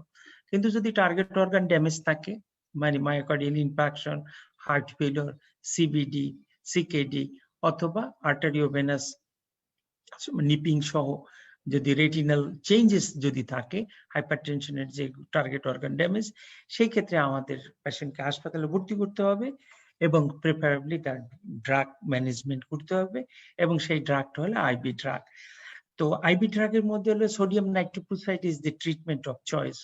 কারণ হইতেছে সোডিয়াম নাইট্রোক্লোরাইড দিলে 1 থেকে 2 মিনিটের মধ্যেই ব্লাড প্রেশার কন্ট্রোলে আনা সম্ভব, কিন্তু নাইট্রোক্লোরাইড সেন্ট্রাল লাইন দিয়ে দিতে হয়, এবং এটা যদি তুমি খোলা রাখো তাহলে সূর্যের আলোতে এটার মানে পটেন্সি নষ্ট হয়ে যায়। সেই জন্য অ্যাভেলেবেল যে সমস্ত ড্রাগ গুলো আমাদের কাছে আছে সেগুলো আইবি হলো ল্যাবেটালল, নাইট্রেটস, হাইড্রোলাজিন এবং কোন কোন ক্ষেত্রে ফ্লুসামাইড। এই সমস্ত ড্রাগ গুলো আমরা আইবি দিতে পারি এবং টাইট্রেট করতে পারি। এখন কোন ড্রাগ দিবা এটা স্যার জিজ্ঞাসা করছে। নেক্সট কোশ্চেনটাই স্যার করবে যে তাহলে কোন পেশেন্টের জন্য কি প্রোটোকল তুমি ফলো করবা। যদি সেরকম প্রোটোকল ফলো করো তাহলে এইরকম মানে আসতেছি আমরা যে ব্লাড প্রেশার যদি 180 বা 120 এর বেশি থাকে এবং টার্গেট অর্গান ড্যামেজ থাকে, তাহলে এটা হাইপারটেনশন এমার্জেন্সি আমরা করে হাসপাতালে ভর্তি করব। আর ওখানে মার্কলি ইলেভেটেড ব্লাড প্রেশার, এখানে আমরা ইন্টেন্সিফিকেশন করব, anti hypertensive doctor arrange follow up, এটা ভর্তি করার দরকার নাই। যেটা মানে টার্গেট অর্গান ড্যামেজ আছে ভর্তি করলাম, এর মধ্যে আমি 3টে কন্ডিশন খুঁজে বের করব। একটা হলো অ্যাওর্টিক ডিসেকশন, একটা হলো সিভিয়ার অ্যাক্লামসিয়া এবং প্রি অ্যাক্লামসিয়া এবং ফিওক্রোমোসাইটোমা। এই 3টা কন্ডিশন যদি আমি খুঁজে পাই তাহলে তার ব্লাড প্রেশার রিডাকশন করতে হবে খুব প্রম্পটলি, উইদিন মানে ফার্স্ট আওয়ারের ভিতরে তার ব্লাড প্রেশার সিস্টোলিকটা 140 এর নিচে, এবং যদি অ্যাওর্টিক ডিসেকশন থাকে তাহলে ডেফিনিটলি 120 এর নিচে নিয়ে আসতে হবে। আমি জিনিসটা আবারও বলতেছি, এই হাইপারটেনশন এমার্জেন্সির ভিতরে যদি 3টা কন্ডিশন থাকে, অ্যাওর্টিক ডিসেকশন, প্রি-এক্ল্যাম্পসিয়া, এক্ল্যাম্পসিয়া এবং ফিওক্রোমোসাইটোমা, তাহলে ব্লাড প্রেশার খুব র্যাপিডলি কমায় নিয়ে আসতে হবে 1 ঘন্টার মধ্যে। আর এগুলো যদি না থাকে তাহলে সমস্ত ক্ষেত্রে যে 25% of the blood pressure reduction করতে হবে 5 আওয়ারের মধ্যে। দেন মানে ব্লাড প্রেশারটা মেইনটেইন করতে হবে 160/100 এরকম বা 110 এর মতো মেইনটেইন করতে হবে নেক্সট 2 to 6 আওয়ার্স। তার মানে এই যে প্রেশারটা 160 থেকে 100 বা 110, এটা একটা নন ক্রিটিক্যাল অবস্থা। এই নন ক্রিটিক্যাল অবস্থায় ব্লাড প্রেশার 2 থেকে 6 ঘন্টার মধ্যে রেখে দিতে হবে, এবং পরবর্তীতে 1 থেকে 2 দিনের মধ্যে ব্লাড প্রেশার আস্তে আস্তে করে টার্গেটের দিকে নিয়ে আসতে হবে, মানে 140/90 বা তার কাছাকাছি নিয়ে আসতে হবে। এটাই হলো মানে হাইপারটেনশন এমার্জেন্সি ম্যানেজমেন্টের স্ট্র্যাটেজি। এরপরে বলছে যে স্যার হলো ম্যানেজমেন্ট অফ কার্ডিওজেনিক শক, খুব স্যারদের ফেভারিট কোশ্চেন এবং ইনভেরিয়েবলি তোমাদের আসে। তো আসলে কার্ডিওজেনিক শকের ম্যানেজমেন্ট হলো আইনোট্রপিক সাপোর্ট দিতে হয়। যে আগে হাইপোটেনশন যেটা থাকে, আগের বারে বলছি যে শক ডায়াগনোসিস করতে হলে পারসিস্টেন্ট হাইপোটেনশন থাকবে। আমি আবার কথাটা বলতেছি, পারসিস্টেন্ট হাইপারটেনশন থাকবে, কারণ হইতেছে 90/60 নিচে ব্লাড প্রেশার থাকতে হবে এবং এটা আধা ঘন্টার মতো ধরে থাকতে হবে, এবং টিস্যু হাইপোপারফিউশন থাকতে হবে। কার্ডিওজেনিক শক হতে গেলে আন্ডারলাইং কার্ডিয়াক একটা কজ থাকবে। সেটার ম্যানেজমেন্ট করতে গেলে প্রথমেই যে কাজটা হবে আমার হলো ব্লাড প্রেশার সাপোর্ট দেওয়া এবং আন্ডারলাইং কজের ট্রিটমেন্ট করা। এই ক্ষেত্রে খুব প্রম্পট ট্রিটমেন্ট করতে হবে, কোনটা আগে কোনটা পরে এটা কিছু না, সাইমালটেনিয়াসলি সব চিকিৎসা একাত্রে শুরু করতে হবে। হ্যাঁ, যে মানে রোগের মানে চিকিৎসার জন্য একদিকে যদি এমআই আমরা একটা সেটিং মনে করি, একুট মায়োকার্ডিয়াল ইনফার্কশন হয়েছে, তার একই সাথে আমরা তাকে লোডিং ডোজ অ্যাসপিরিন, ক্লোপিডোগ্রাম দিয়ে দেবো, ওই দিক থেকে অক্সিজেন শুরু হয়ে যাবে, একদিক থেকে ব্লাড প্রেশার কম থাকলে আইনোট্রপিক ড্রাগ শুরু হবে, এবং এট দি সেম টাইম যদি আমরা প্রাইমারি পিসিআই করতে পারি প্রাইমারি পিসিআই তে পাঠাবো, প্রাইমারি পিসিআই করতে যদি না পারি তাহলে আমরা তারে থ্রোম্বোলাইটিক দিয়ে দেব। এই যে কাজগুলো, এটা কিন্তু কোনোটার পরে কোনোটা না, আমাদের বলতে গেলে আমরা একাত্রে বলতে পারবো না, সেই জন্য আমরা 1 by 1 বলি। কিন্তু স্যার যদি জিজ্ঞাসা করে কোনটা আগে কোনটা পরে, স্যার সবগুলা সাইমালটেনিয়াসলি অ্যাডমিনিস্ট্রেশন করতে হবে, সবগুলারই মানে রুল এবং রুট আলাদা আছে। একাধিক মানুষের ম্যানেজমেন্টের জন্য লাগবে, পেশেন্টের অক্সিজেন দিতে হবে, জেনারেল ম্যানেজমেন্টের মধ্যে লাগবে। সেই জন্য আমি কতগুলো একটু ভাগে তোমার আমি জিনিসটা তৈরি করে নিয়ে আসছি। এবং জেনারেল মেজার্স নিতে হবে, যেমন অক্সিজেন মানে সাপ্লাই করতে হবে পেশেন্টকে, এবং তার জন্য অক্সিজেন স্যাচুরেশন 90 উপরেই থাকে, এবং সেটা করতে যে যদি তার আইবিপি পর্যন্ত মানে পজিটিভ প্রেসার ভেন্টিলেশন অথবা বাইপেপ দিতে হয়, এমনকি মেকানিক্যাল যদি ভেন্টিলেটর সাপোর্ট লাগে তাও দিতে হবে। তার মানে ফার্স্ট অফ অল অক্সিজেন স্যাচুরেশনটা মেনটেন করতে হবে। এরপর পেশেন্টকে যদি সম্ভব হয় মানে মনিটরিং করতে হবে, আর্টারিয়াল প্রেফারেবলি আর্টারিয়াল মনিটরিং, এবং at the same time rhythm monitoring এবং অক্সিজেন স্যাচুরেশন এইগুলোর মনিটর করতে হবে। ইনভেস্টিগেশন একটা মানে করতে হবে ইকোকার্ডিওগ্রাম, যে মেকানিক্যাল কমপ্লিকেশন মানে হার্টের কোনো ভালভ নষ্ট হয়ে গেল কিনা, হার্টের কোনো পাংচার হয়ে গেল কিনা, অথবা কার্ডিয়াক টেম্পোনেন্ট ডেভেলপ করলো কিনা, এগুলো দেখার জন্য মেকানিক্যাল কমপ্লিকেশনের জন্য মানে ইকো লাগে। কারণ এই মেকানিক্যাল কমপ্লিকেশন যদি থাকে তাহলে আর্জেন্ট সার্জারি করতে হবে, এটার একটা ডায়াগনস্টিক ভ্যালু আলাদা যায়, এবং এট দি সেম টাইম তার ইজেকশন ফ্র্যাকশন দেওয়া যাবে এবং ইটিওলজিও বোঝা যাবে যে কার্ডিওজেনিক শক এটাকে কার্ডিয়াকের কোন কারণের জন্য হলো, এমআইয়ের জন্য হলো না তার ওয়াল ডিসেকশনের জন্য হলো, এগুলো বোঝা যায়। এরপর inotropic support to maintain tissue perfusion. আমি যদি ব্লাড প্রেশারটা মেইনটেইন না করতে পারি তাহলে টিস্যু পারফিউশন আর মেইনটেইন হবে না, আর টিস্যু পারফিউশন মেইনটেইন না হলে মাল্টিপল অর্গান ফেলিওর হয়ে যাবে। এই জন্য আয়োনোট্রপিক সাপোর্ট দিতে হবে টু মেইনটেইন টিস্যু পারফিউশন। এই ক্ষেত্রে হলো নন অ্যাড্রেনালিন এবং ডোপামিন দুইটা ড্রাগ আমি ইউজ করতে পারবো, এবং কোনো ক্ষেত্রে অ্যাড্রেনালিন, এবং একটা দুইটা অথবা কোনো ক্ষেত্রে তিনটাও আমি ইউজ করতে পারবো। যদি নন অ্যাড্রেনালিন একা না হয় নন অ্যাড্রেনালিনের সাথে ডোপামিন যোগ করবেন, নন অ্যাড্রেনালিন ডোপামিন যদি না হয় তাহলে অ্যাড্রেনালিন যোগ করতে হবে। এই তিনটা ড্রাগই যোগ করা যেতে পারে। এরপরে যদি না ফেল মানে না হয় তাহলে সেক্ষেত্রে আইবিপি ইন্টারআয়োটিক বেলুন প্রেসার অথবা ক্যাথেটার প্রেসার এগুলো দিয়ে পেশেন্টকে কোনো নিয়ার বাই সেন্টারে যেখানে এনজিওগ্রাম এনজিওপ্লাস্টি হয় সেই সমস্ত জায়গায় নিয়ে যেতে হবে, এবং এনজিওগ্রাম করার পরে সাবসিকুয়েন্ট ম্যানেজমেন্ট তার উপরে নির্ভর করবে। এবং ট্রিটমেন্ট অফ আন্ডারলাইং কজ, যে কজের জন্য এটা হলো সেটা ট্রিট করতে হবে। একুট করোনারি সিনড্রোম, অ্যারিথমিয়া অথবা pulmonary mechanical complication, pulmonary embolism, whatever may be the etiology, সেই অনুসারে কার্ডিও ম্যাচ করতে হবে।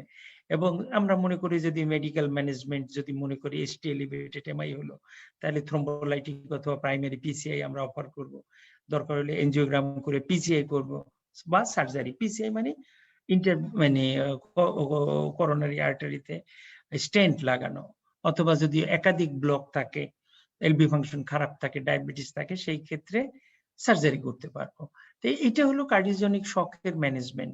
তোমাদের এতটুকু পর্যন্ত নিচ পর্যন্ত যদি নাও আসতে পারো, general management, monitoring, investigation, inotropic support and treatment of underlying cause পর্যন্ত পড়তে পারো, মোর দেন এনাফ। এটা একটা চার্ট আছে যে কার্ডিওজেনিক মানে ম্যানেজমেন্ট, কমপ্লিকেটেড এমআই ম্যানেজমেন্ট কি কি হতে পারে। একদিকে arrhythmia, lower cardiac output, hypotension, acute pulmonary oedema. এটা স্টেপ বাই স্টেপ যখন আমাদের আসবে তখন আমরা সামনের দিকে আসবে মানে pulmonary oedema, acute left ventricular failure management গুলো আসবে, তখন আমরা পার্ট বাই পার্ট আমরা এটা বলতে থাকবো।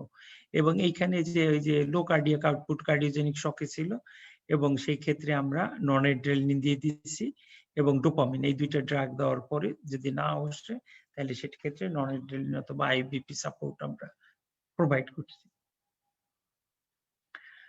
এবং ওই ব্লাড প্রেশারের ইএসসির একটা চার্ট এখানে দেওয়া আছে, এটা আগে কোন অবস্থায় কি মানে করার জন্য হাইপারটেনশন গ্রেড অনুসারে দেওয়া আছে। কিন্তু মাঝে মাঝে স্যাররা জিজ্ঞাসা করে যে আইসোলেটেড সিস্টোলিক হাইপারটেনশন বলতে তুমি কি বুঝো? তার মানে হইতেছে সিস্টোলটা বাড়বে, ডায়াস্টোলটা নরমাল থাকবে। সেই ক্ষেত্রে দেখো ডায়াস্টোলিক ব্লাড প্রেশার নরমাল 90 নিচে আছে, সেটা গ্রেড 1 এবং গ্রেড 2। গ্রেড 1 হলো 140/159 সিস্টোলিক ব্লাড প্রেশার, এবং গ্রেড 2 হলো systolic blood pressure more than 160। তাহলে আইসোলেটেড সিস্টোলিক হাইপারটেনশন বলতে বোঝায় স্যার সিস্টোলিক ব্লাড প্রেশারটা বেশি থাকবে, ডায়াস্টোলিক ব্লাড প্রেশারটা ক্ষেত্রে নরমাল বা তার নিচে থাকবে, এবং গ্রেড 1 আপ টু 140/159 এবং grade 2 more than 160। Next complicated question: the patient with severe chest pain but normal ECG and troponin, what may be the cause? একটু ডিফিকাল্ট কোশ্চেন, কারণ চেস্ট পেইন আছে, ইসিজি এবং এনজাইম নর্মাল আছে, এটা কি হতে পারে? রেসপিরেটরি সিস্টেমের ভিতরে একদম pneumothorax, bronchitis, pneumonia, pleuritis. Gastrointestinal tract oesophagitis, reflux oesophagism, pancreatitis, cholecystitis, peptic ulcer, gastritis, musculoskeletal pain, costochondritis, herpes zoster, anxiety, neurosis এবং অ্যানিমিয়া। এই সমস্ত ক্ষেত্রে চেস্ট পেইন ঠিকই একটা হয়, কিন্তু ইসিজি এবং ট্রোপোনিন নরমাল থাকে। এটি স্যার একটি জাস্ট তোমার কোশ্চেনটা করে মানে তোমার আইকিউটা জাস্ট করতেছে কি অবস্থা থাকতে পারে। এখানে একটা লম্বা চার্ট দেওয়া আছে যে what are the causes of মানে চেস্ট পেইন, যেটা কার্ডিয়াক এবং পালমোনারি, ভাস্কুলার, গ্যাস্ট্রোইন্টেস্টাইনাল, অর্থোপেডিক এবং আদার্স কজের ভিতরে দেওয়া আছে list. Next question: which drugs to give to hypertension with asthma patient? Sir জানতে চাচ্ছেন যে অ্যাজমা আছে এবং হাইপারটেনশন আছে, তুমি কোন ড্রাগটা চুজ করবা? যে কোনো ফার্স্ট লাইন ড্রাগ আমি চুজ করব, বিটা ব্লকার না। বিটা ব্লকার আমার ফার্স্ট লাইন ড্রাগও না, কাজেই প্রশ্ন নাই। স্যার তোমাকে মানে জানতে চাচ্ছেন যে তুমি বিটা ব্লকার বলো কিনা অ্যাজমার পেশেন্টের জন্য। অতএব first line drug ACE inhibitor, ARB, calcium channel blocker and diuretics, যে কোনোটাই আমি ইউজ করতে পারবো। Why beta blocker is not given to younger adult patient and why does it happen? এটা সেক্সুয়াল ডিসফাংশন করে, সেই জন্য এক্সাক্ট মেকানিজম মানে জানা যায় না, কিন্তু সাম পিপল রিপোর্ট মানে erectile dysfunction while taking beta blockers. This is a common side effects with medication that lowers blood pressure. এটাই ঝামেলা তৈরি করতে পারে। ডিবেটিও সিনারিও আসছে কি যেন আমাকে কোশ্চেনটা এখানে নাই বিদায় আমি অ্যান্সারটা করতে পারতেছি না। যে ডিবেটি সিনারিও এরকম হতে পারে যে এক পায়ে তোমার ফুলা আছে, দীর্ঘক্ষণ লঞ্চ অথবা তুমি বাস অথবা এয়ার প্লেনে তুমি ট্রাভেল করার পরে চলে আসছে। আমার বাড়ি বরিশাল, সেই জন্য লঞ্চটা আগে আসছে মুখের থেকে, এটা তোমরা মনে কিছু করো না। আর অন্য সব ক্ষেত্রে হতে পারে বাস, প্লেন, এরকম হতে পারে। আমি এখন সিলেটে থাকি, আমার লোকজন তো এখন সব ইউকে থেকে ফ্লাই করে আসে, 9-10 ঘন্টা ফ্লাই করে আসার পরে তাদের আসলে ওই যে সোয়েলিং অফ লিমস এবং অনেক ক্ষেত্রে আমরা ডিপ ভেইন থ্রম্বোসিস পাই। এবং complication of deep vein thrombosis কি আছে? পালমোনারি এম্বোলিজম, এখান থেকে ছুটে যেয়ে লাংসে আটকে যেতে পারে অথবা সেরিব্রাল এম্বোলিজম হতে পারে। এবং ট্রিটমেন্টের কমপ্লিকেশন হিসাবে আসলে ইন্ট্রাক্রেনিয়াল হেমোরেজ হতে পারে এবং পোস্ট থ্রম্বোটিক সিনড্রোম, যে সমস্ত জায়গায় আলসারেটেড হয়ে যেতে পারে। এবং যে ডিপ ভেইন থ্রম্বোসিস হয়ে মায়োকার্ডিয়াল ইনফাকশনও হতে পারে। সেরিব্রাল থ্রম্বোসিস যেহেতু হয়েছে, এটা কার্ডিয়াক থ্রম্বোসিসও হতে পারে। এখন management of deep vein thrombosis in legs, এটা প্রিন্সিপাল ম্যানেজমেন্ট হলো মেডিকেল ইন্টারভেনশন এন্ড সার্জারি। এবং প্রথম হলো জেনারেল ম্যানেজমেন্ট হলো মানে ইলাভেশন এন্ড অ্যানালজেসিয়া। পেশেন্টের মাঝে মাঝে খুব পেইনফুল হয়, সেই ক্ষেত্রে অ্যানালজেসিক দিতে হয়, যে স্পেশালি মরফিন দেওয়া যেতে পারে এবং লেগ ইলাভেশন করে রাখতে হয়। উঠে রাখলে এটা আস্তে আস্তে করে পাটা ভেনাস রিটেনটা বাড়লে আস্তে আস্তে কমে যায়। এবং মেডিকেল ম্যানেজমেন্টের মধ্যে anticoagulation with low molecular weight heparin at least 5 days followed by anticoagulants such as warfarin এবং অ্যান্টিকোয়াগুলেন্ট, লো মলিকুলার ওয়েট অ্যান্টিকোয়াগুলেন্ট এবং ওয়ারফেরিনের সাথে কম্বিনেশন করে দেওয়া হয়, কারণ ওয়ারফেরিন কাজ শুরু হইতে প্রায় 36 আওয়ার্স এর মতো সময় লাগে, মানে 1.5 থেকে 2 দিনের চেয়েও মানে বেশি সময় লাগে, 48 ঘন্টার চেয়ে এরকম সময় লাগে। এবং rivaroxaban and apixaban, এটা anticoagulant, may be used immediately from diagnosis without the need of low molecular weight heparin. rivaroxaban এবং apixaban দেওয়া যায়, কারণ dabigatran এবং apixaban includes initial treatment with low molecular weight heparin for a minimum of 5 days before commencing new anticoagulants, that is oral anticoagulants. Apixaban is superior compared with warfarin with regards to a state of major bleeding. কতদিন পর্যন্ত এই duration করবেন anticoagulant যে দিবেন, মানে low molecular weight heparin followed by warfarin or novel anticoagulants যেটাই দেই সেটা 6 সপ্তাহ থেকে 6 মাস পর্যন্ত হতে পারে। নেক্সট হলো ইন্টারভেনশন। ইন্টারভেনশন কি করা যায়? আইবিসি ফিল্টার লাগানো যায়।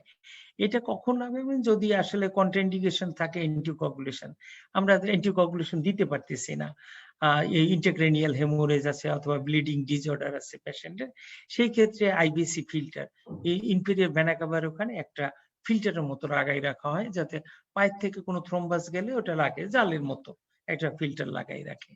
অথবা আমি মেডিকেল ম্যানেজমেন্ট করছি, তা সত্ত্বেও এই অবস্থায় তার পালমোনারি এম্বোলিজম ডেভেলপ করছে, new pulmonary embolism despite treatment. আরেকটা করতে পারি যে ক্যাথেটার দিয়ে আমরা থ্রম্বোসিস করতে পারি। ক্যাথেটার দিয়ে লিম্বে যদি থাকে ডিপ ভেইন থ্রম্বোসিস, ওইখানে ক্যাথেটারটা নিয়ে ওইখানে থ্রম্বোলাইটিক দেওয়া যায়। এবং catheter directed thrombolysis and mechanical thrombectomy are typically reserved for patients with occlusive immunoperitoneal deep vein thrombosis and symptom persist less than 14 days duration. 14 দিনের কম যদি হয় এবং ইলিওফিমোরাল যদি জায়গায় থাকে তাহলে মেকানিক্যাল থ্রম্বোক্টমি করা যেতে পারে। এটা ডিবিটির management, medical intervention and surgery.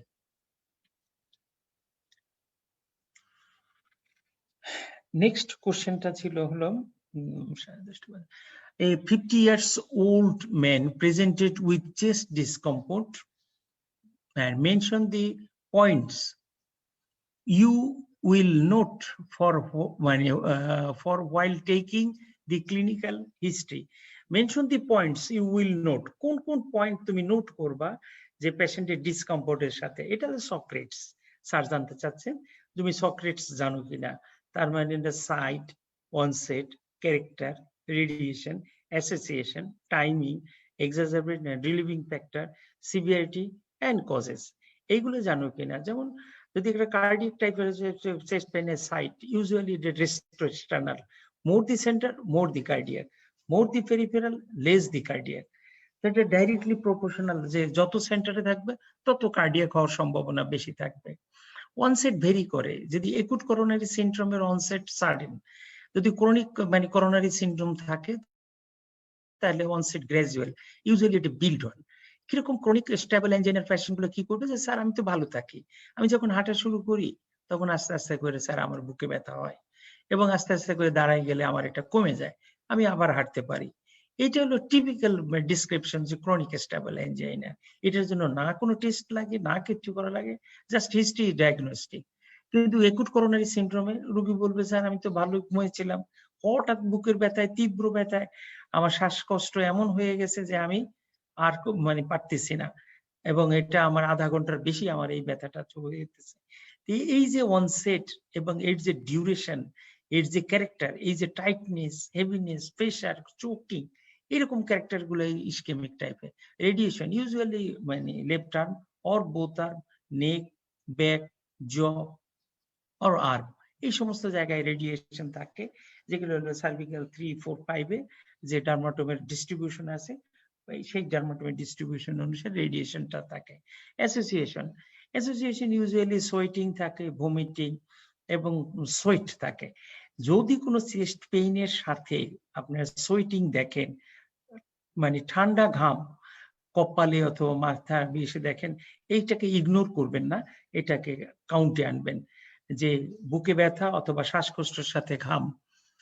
এরপর টাইমিংটা ইউজুয়ালি মানে খুব 1 to 2 মিনিটস এর ভিতরেই এটা হয়ে যায় এবং প্রলং পিরিয়ড পর্যন্ত থাকে। যদি কোনো ব্যথা পারসিস্টেন্টলি 10 মিনিটস এর বেশি থাকে তাহলে সে আর ক্রনিক স্টেবল এনজাইনা থাকে না। যদি 20 মিনিটস এর উপরে ক্রস করে সে আর আনস্টেবল এনজাইনা থাকে না, সে মায়োকার্ডিয়াল ইনফাকশনে হয়। তাহলে 10 মিনিটস এর কম ক্রনিক স্টেবল এনজাইনা, 20 মিনিটস এর কম আনস্টেবল এনজাইনা এবং 20 মিনিটস এর বেশি আপনি acute coronary syndrome, that is myocardial ইনফাকশনের মধ্যে আপনি যেতে পারেন। It is an arbitrary term, কেউ কেউ একটু ভেরি করে। আমেরিকান কলেজ অফ কার্ডিওলজি এবং ইউনিভার্সাল ডেফিনেশনের ভিতরে একটু ডিফারেন্স আছে। আমেরিকান কার্ডিওলজিস্ট তারা বলে যে 20 মিনিটসের বেশি হলেই সেটা একুট করোনারি সিনড্রোম। ওখানে ফোর্থ ইন্টারন্যাশনাল ডেফিনেশনে বলছে যে এটা 30 মিনিটসের বেশি না গেলে এমআই হওয়ার সম্ভাবনা কম থাকে। এক্সাজারবেট এবং relieving factor, chronic coronary syndrome গুলো এক্সাজারেশনে হয় এবং একুট যেগুলো আছে সেগুলো এক্সাজারেশন থাকে না। রিলিভিং ফ্যাক্টরে ক্রনিক স্টেবল এনজাইনে রেস্ট এবং নাইট্রেটসে কমে যায়। সিভিয়ারিটি, আমরা সাধারণত এটা খুব সিভিয়ার থাকে acute coronary syndrome. Causes usually মানে অ্যাথেরোথ্রম্বোটিক কজ থাকে, করোনারি আর্টারি মানে অ্যাথেরোথ্রম্বোটিক প্লাক রাপচার হয়ে থ্রোম্বাস ফর্ম করে। এই পয়েন্টগুলো তোমার খেয়াল রাখতে হবে, এগুলোই স্যাররা জিজ্ঞাসা করেন এবং এই সমস্ত গুলোর থেকে তুমি কার্ডিয়াক থেকে নন কার্ডিয়াক চেস্ট পেইন তুমি ডিফারেন্সিয়েট করতে পারবে। এটা তোমার মানে ম্যাকলিওডের ভিতরে সুন্দরভাবে চার্টটা দেওয়া আছে, ওই চার্টটাই সংক্ষেপ করে আমি ওখানকার নিয়ে গেছি।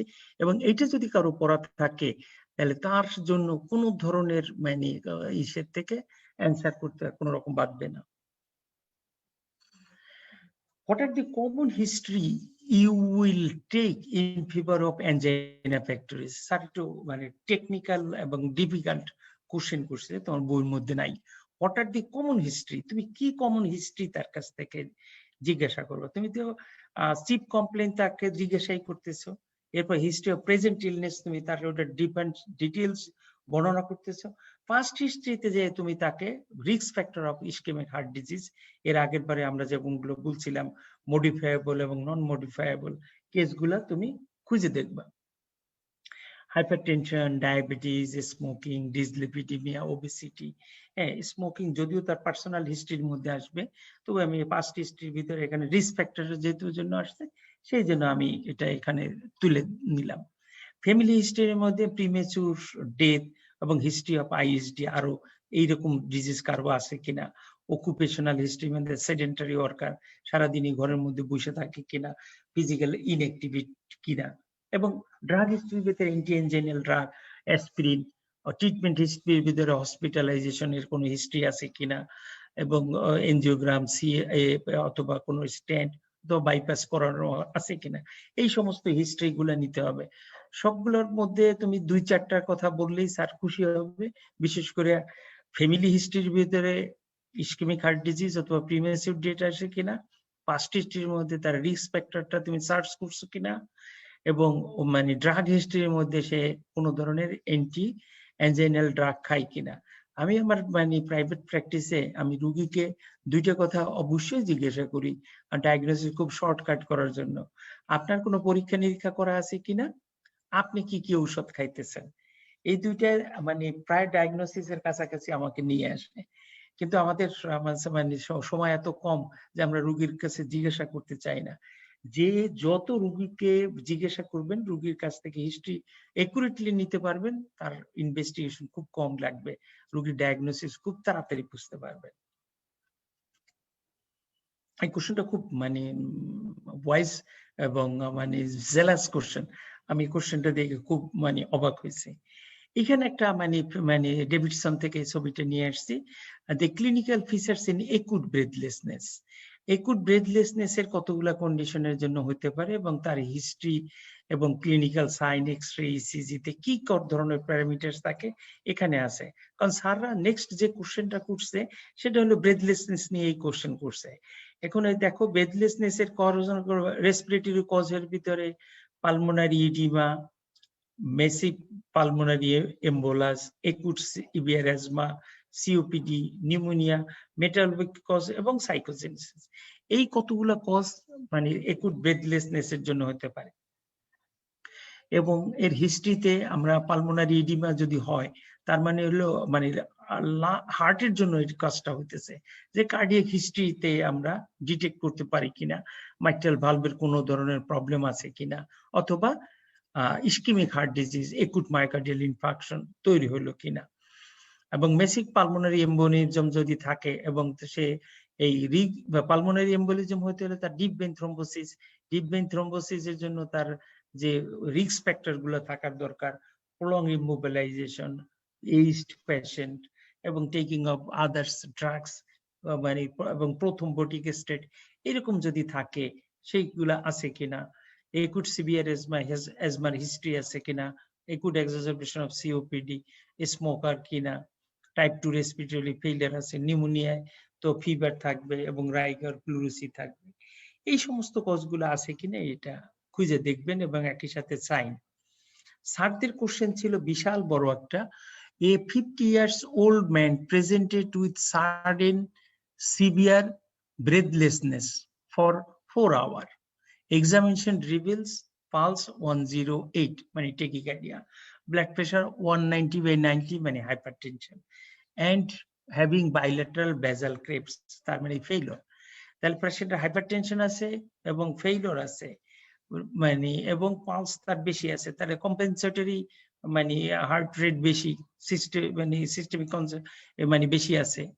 এখন স্যার প্রশ্ন করছে what clinical information would you search for its etiology? এক, দুই, how will you manage this case? Left ventricular failure management আমরা করব।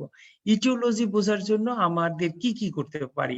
এখন এখানে তো স্যার দিয়ে দিয়েছেন যে তার প্রেসার বেশি আছে, অতএব এটা হাইপারটেনশনের জন্য হতে পারে, এবং এট দি সেম টাইম যদি চেস্ট পেইন থাকে, আমরা যে আগের গুলা side, onset, radiation, character, Socrates যেগুলো বলছি এগুলো ফিল আপ যদি হয়, তাহলে আমরা এটা একুট ইসকেমিক ইনসাল্টের জন্য একুট করোনারি সিনড্রোম ধরতে পারি।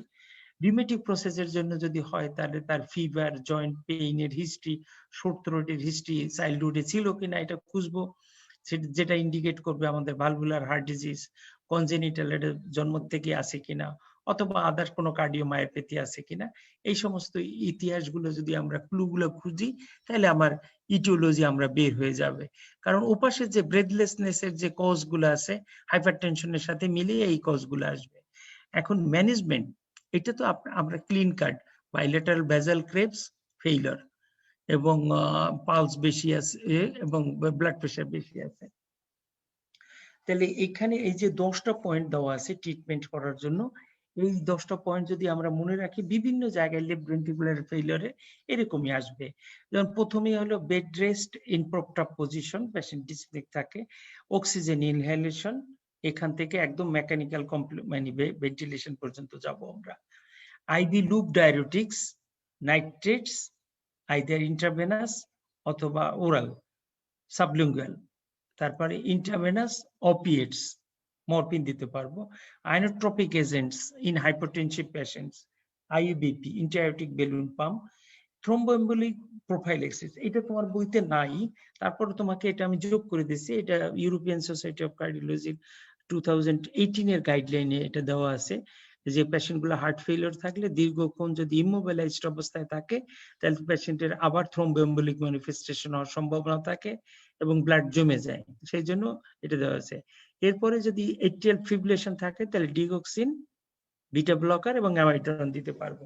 আমরা ওই যে মানে ইসের হার্ট ফেলিওরের সময় আমরা এট্রিয়াল ফিব্রিলেশনের ম্যানেজমেন্ট পড়ে আসছিলাম, রেট কন্ট্রোল বিটা ব্লকার দিয়ে অথবা ডিগক্সিন, আর রিদম কন্ট্রোল অ্যামাইড্রন দিয়ে, অথবা ক্যালসিয়াম চ্যানেল ব্লকার। এই ক্ষেত্রে ক্যালসিয়াম চ্যানেল ব্লকার আমরা দিতে পারবো না, তার কারণ হচ্ছে এখানে ফেলিওর আছে, সেই জন্য ক্যালসিয়াম চ্যানেল ব্লকারটা বাদ গেছে। আর দুইটা আছে ডিগক্সিন এবং বিটা ব্লকার, অ্যামাইড্রনের রিদম কন্ট্রোলের জন্য স্যার, এবং ট্রিটমেন্ট অফ আন্ডারলাইং কজ, যদি নিজের যে কোনো কজ থাকে সেটার জন্য। স্যার একটু খুব টেকনিক্যালি এবং খুব মানে চাতুর্যতার সাথে একটা প্রশ্ন করে যে একুট হার্ট ফেলিওরে ডিগক্সিনের কোনো রোল আছে কিনা। তুমি বলবা স্যার একুট হার্ট ফেলিওরে যদি এট্রিয়াল ফিব্রিলেশন না থাকে, ডিগক্সিনের রেট কন্ট্রোল করা ছাড়া আর কোনো নেই, রোল নেই। At the same time beta blocker, sir beta ব্লকারও রেট কন্ট্রোলের জন্য। স্যাররা এই দুইটা জিনিস একটু তোমার কাছে একটু নক করার চেষ্টা করবে। সেই 10টা পয়েন্ট আমার, যদি আমরা এখানে বলবো পরবর্তী চিকিৎসার সময় যে এই 10টা point left ventricular left ventricular ফেইলিওরের ম্যানেজমেন্ট হিসাবে আছে। এটাও খুব স্যারদের ভালো একটা question. A 55 years old hypertensive patient came to the emergency department with sudden onset of dyspnea. Sudden onset of dyspnea মানে একুট বলে দিচ্ছে স্যার, with frothy sputum মানে হার্ট ফেলিওরের দিকে গেছে, ব্লাড প্রেশার 200/100 অন এডমিশন। তার মানে তো একটা পেশেন্টের হাইপারটেনশন আছে, এর সাথে একুট রেসপিরেটরি ডিস্ট্রেস মানে একুট হার্ট ফেলিওর অথবা হাইপারটেনসিভ হার্ট ফেলিওর নিয়ে প্রেজেন্ট করছে, অথবা মানে আমরা বলতে পারি হাইপারটেনসিভ এমার্জেন্সি। এমার্জেন্সি বলতে পারবো না, তার কারণ ব্লাড প্রেশারটা একটু বেশি থাকে, 180/120 এর মতো থাকে ডায়াস্টোলিক ব্লাড প্রেশার। এক্ষেত্রে ডায়াস্টোলিক ব্লাড প্রেশারটা অত নাই, এই জন্য আমরা বলবো যে acute LVF due to hypertension. What are the possible diagnosis? What is the possible diagnosis? Is বলছে, তার মানে একটাই স্যার জানতে চাচ্ছেন, তাহলে আমরা বলবো যে একুট এলভিএফ। একুট বললাম কেন? যেহেতু sudden onset. Acute left ventricular failure due to hypertension. আর 2 নম্বরের কথা বলতেছি আমরা, পেশেন্ট ইজ মানে তারপর বলছে যে write down the 3 clinical sign in favour of your diagnosis. 3টে সাইনের কথা বলছে, তাহলে এক্ষেত্রে আমরা প্রথম যে জেনারেল এক্সামিনেশনে পেশেন্টের পাবো, patient is agitated, pale and clammy, এটা থাকবে। কোন জায়গায় দেখবা যে স্যাররা এই লাইনটা তুলে দিচ্ছে, on examination patient is pale and clammy and patient is agitated, তার মানে হইতেছে সে সাইন তুলে দিছে যে লেফট ভেন্ট্রিকুলার হাইপারট্রফির হুবহু সাইন। আমি দেখছি কয়েক জায়গায় স্যাররা একদম বই ডেভিডসনের লাইন থেকে লাইন তুলে দিচ্ছেন। তো এক্সামিনেশন আমি ওটা তুলে আনছি ডেভিডসন থেকে, একটু মানে মডিফিকেশন অল্প কিছু করে আনছি তোমাদের মানে প্রডিউস করার স্বার্থে, যাতে তোমরা তাড়াতাড়ি ভালোভাবে প্রডিউস করতে পারো, বুঝে প্রডিউস করতে পারো। Acute left acute LVF due to hypertension, এটা তোমরা এলভিএফ বলো না পরীক্ষার সময়, তোমরা বলো acute left ventricular failure due to hypertension. এটা মানে আমার ভুল হয়ে গেলে তুমি যদি একইভাবে ভুল বলো, আমি যখন টিচার থাকবো আমি তখন ধরবো তোমাকে যে এটা তুমি এলভিএফ বলতে পারবে না। পেশেন্ট ইজ এজিটেটেড, পেল এন্ড ক্লামি, পালস হবে কি ইউজুয়ালি রেপিড পালস থাকে, বাট ইনঅ্যাপ্রোপ্রিয়েটলি ব্রেডিকেডিও থাকতে পারে। জেবিপি লেফট ভেন্ট্রিকুলার ফেইলিউরে জেবিপি সাধারণত বাড়ে না যদি না তার ভলিউম ওভারলোড বা ফ্লুইড ওভারলোড থাকে, অথবা কনকমিটেন্টলি যদি তার রাইট হার্ট ফেইলিউর না থাকে তাহলে জেবিপি বাড়বে না। তো এখন যেহেতু আমাদের জেবিপির জন্য ফ্লুইড ওভারলোডের জন্য বাড়তে পারে। Blood pressure usually high but maybe normal or low in cardiogenic shock, এখানে কিন্তু ব্লাড প্রেশার বেশি আছে, এইটাই নর্মাল যে এরকম থাকবে, but maybe normal or low in cardiogenic শক, এটা এরকম ভাবে যেহেতু দেওয়া আছে, অথবা আমাদের পরের 2টা বলার আর স্কোপ নাই, আমরা এই 2টা জাস্ট জানার জন্য তোমাকে আমি এখানে বলছি। হার্ট যেহেতু মানে এই হার্ট ব্লাড প্রেশার বেশি, হ্যাঁ, এখানে অ্যাপেক্স বেট এটা ডিসপ্লেসড হবে, এটা ডিসপ্লেসড হবে, এটা নট ডিসপ্লেসড লেখা আছে, এটা ঠিক হবে না। সরি, এটা অ্যাপেক্স বিট ডিসপ্লেসড হবে না, কিন্তু অ্যাপেক্স বিটের ক্যারেক্টার যদি আমরা দেখতে যাই, তাই ক্যারেক্টার বিট হবে ফোর্সফুল এন্ড সাস্টেইনড, আমি পরে বর্ণনা করছি আরেক জায়গায়। এবং ফার্স্ট হার্ট সাউন্ড বেরি করবে, বিশেষ করে যদি হাইপারটেনশন আছে, অতএব তার সেকেন্ড হার্ট সাউন্ড লাউড থাকবে ফার্স্ট হার্ট সাউন্ডের জন্য। এবং যদি আদারওয়াইজ যদি কমপ্লিকেশন না থাকে তাহলে আর নতুন ধরনের কোনো মারমার থাকবে না, গ্যালোপ রিদম থাকবে, লাংস বেসে ক্রেপস থাকবে। আর management of left ventricular failure, ওই যে পিছনের যে 10টা পয়েন্ট বলছি সেই 10টা পয়েন্টে management of left ventricular failure হিসাবে আসবে। এরপরে মানে কোশ্চেন আসছে 12টা বাজে, দেখি কত দূর। A 50 years old man presented to you with severe breathlessness, sweating for 8 hours. On examination, there are bilateral basal crepitation. Mention the important investigation for confirmation of your diagnosis. Number 2, give the outline of management of this patient. তাহলে investigation বলতে চাইছে sir, এবং আমার এখানে পেশেন্টের severe breathlessness নিয়ে আছে এবং সোয়েটিং নিয়ে আছে, অথবা ইনভেস্টিগেশনের ভিতরে ইসিজি করব, ইসিজি করলে আমি তার আন্ডারলাইং ইটিওলজি আমি কি আশা করতেছি আমার সিভিয়ার ব্রেথলেসনেস এবং সোয়েটিং নিয়ে, একুট করোনারি সিনড্রোম হতে পারে, এসটি ইলেভেটেড অথবা ডিপ্রেশন থাকতে পারে। ট্রোপোনিন আই করতে দেব, ট্রোপোনিন আই ইলেভেটেড হতে পারে, এবং বিএনপি এনটি প্রো বিএনপি করতে দেব, যদি বাড়ে তাহলে আমরা হার্ট ফেলিউর কনফার্ম হবে। এবং এক্সরে এবং ইকোকার্ডিওগ্রাম করলে আন্ডারলাইন ইটিওলজি ইজেকশন ফ্র্যাকশন এবং কোনো মেকানিক্যাল কমপ্লিকেশন আছে কিনা এটা ডিটেক্ট করতে পারবো। নেক্সট হলো আউটলাইন দি ম্যানেজমেন্ট। এই ক্ষেত্রে যেহেতু আমার ধরে নিতেছি আমি acute coronary syndrome with LVM, general management bed rest, oxygen inhalation দেব যদি অক্সিজেন স্যাচুরেশন 90 নিচে থাকে, এবং যেহেতু ব্রেথলেসনেস আছে অতএব এই ক্ষেত্রে থাকবেই, সেই ক্ষেত্রে হলো পেশেন্ট সিমটোম্যাটিক, অক্সিজেন ইনহেলেশন লাগবে। এবং IV loop diuretics, nitrates, morphine এবং কোনো ক্ষেত্রে আইবিপি সাপোর্ট লাগবে, অ্যান্টি ইসকেমিক, অ্যান্টি থ্রম্বোটিক এবং রিপারফিউশন যদি আমরা ডায়াগনোসিস করতে পারি যে এসটি এলিভেটেড এমআই, সেক্ষেত্রে রিপারফিউশন। এসি ইনহিবিটর কেন দিতে হবে, যেহেতু তার ফেইলিওর আছে, মিনারেল কর্টিকয়েড অ্যান্টাগনিস্ট এবং স্ট্যাটিন এবং আদার রিস্ক ফ্যাক্টরস আর কোমরবিডিটি যেগুলো আছে সেগুলোর ম্যানেজমেন্ট। এটা হলো আউটলাইন ম্যানেজমেন্টের। দেখি এই কোশ্চেনটা দিয়ে শেষ করতে পারি কিনা। A 60 years old hypertension patients presented with severe dyspnea. What clinical investigation shall lead you to diagnose acute LVF? Sir বলছে যে acute LVF ডায়াগনোসিস করার জন্য তোমার কোন ধরনের সিমটম লিড করবে। তাহলে আমরা আগে যে সিমটম গুলো পড়ে আসছি এবং সাইন গুলো পড়ে আসছি সেগুলো আসবে।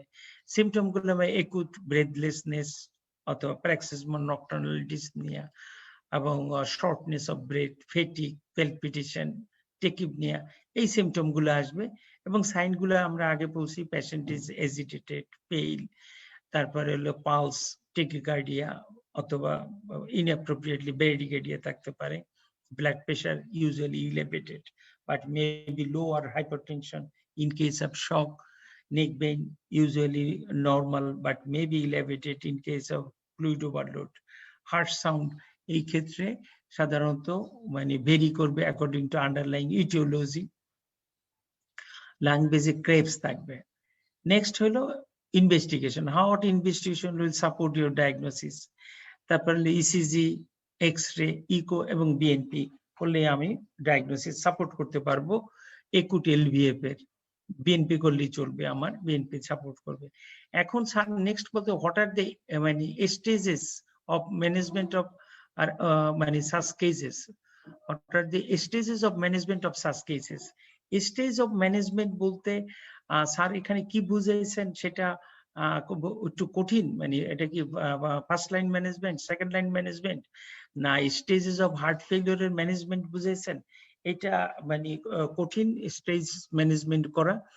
তবে ক্রনিক হার্ট ফেলিওরের স্টেজ ম্যানেজমেন্টের ভিতরে diuretics, ACE inhibitor, beta blocker, mineral corticoid antagonist, এরপরে হলো মানে অ্যাঞ্জিওটেনসিন রিসেপ্টর মানে ব্লকার মানে আর্নি, এরপরে ইভাব্রেডিন, এরপরে যদি দেওয়া হয় কম্বিনেশন, এবং আলটিমেটলি ডিওক্সিন, নাইট্রালাজিন, হাইড্রালাজিন এবং nitrates, last of all cardiac transplantation. এটা হলো step care management by stages was management. সেই অনুপাতে ভাগ করা যেতে পারে, অথবা যদি স্টেজ ভাগ করতে বলে স্যার এরকম, যেমন stage A B C D করা যায়। স্টেজ এ তার মানে হইতেছে এই ক্ষেত্রে হার্ট ফেলিওর নাই কিন্তু পেশেন্টের রিস্ক ফ্যাক্টর আছে, তার ম্যানেজমেন্ট শুধুমাত্র রিস্ক ফ্যাক্টরের ম্যানেজমেন্ট। স্টেজ বি এখানে স্ট্রাকচারাল হার্টের অ্যাবনরমালিটি আছে, মনে করি আমরা হাইপারটেনশন আছে, তার সাথে লেফট ভেন্ট্রিকুলার হাইপারট্রফি আছে, কিন্তু এই মুহূর্তে তার সিমটম এবং সাইন হার্ট ফেলিওরের নাই, সেই ক্ষেত্রেও তাহলে তার স্ট্রাকচারাল ডিজিজ থাকলে পেশেন্টের ট্রিটমেন্ট করলে চলবে। মানে হাইপারট্রফি আছে, অতএব তার এসি ইনহিবিটর অথবা ইআরবি দিয়ে তার চিকিৎসা করতে হবে।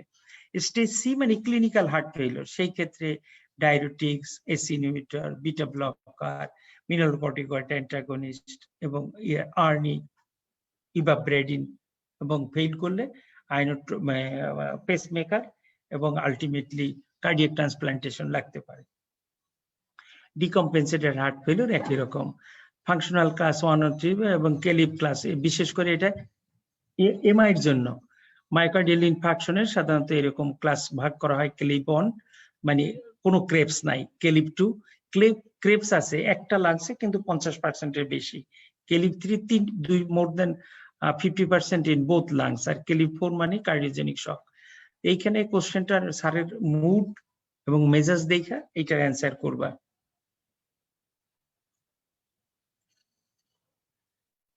রাত অনেক হয়ে গেছে, 12টা বাজে, আমরা এখানে শেষ করতে চাই। আমরা নেক্সট ক্লাসে দেখি আমরা আবার কতটুকু শেষ করতে চাই। ম্যাক্সিমাম একই ধরনের কোশ্চেন আসতেছে বারবার, আমরা দেখি আলাপ আলোচনা করলে এটা ঠিক হয়ে যাবে ইনশাআল্লাহ।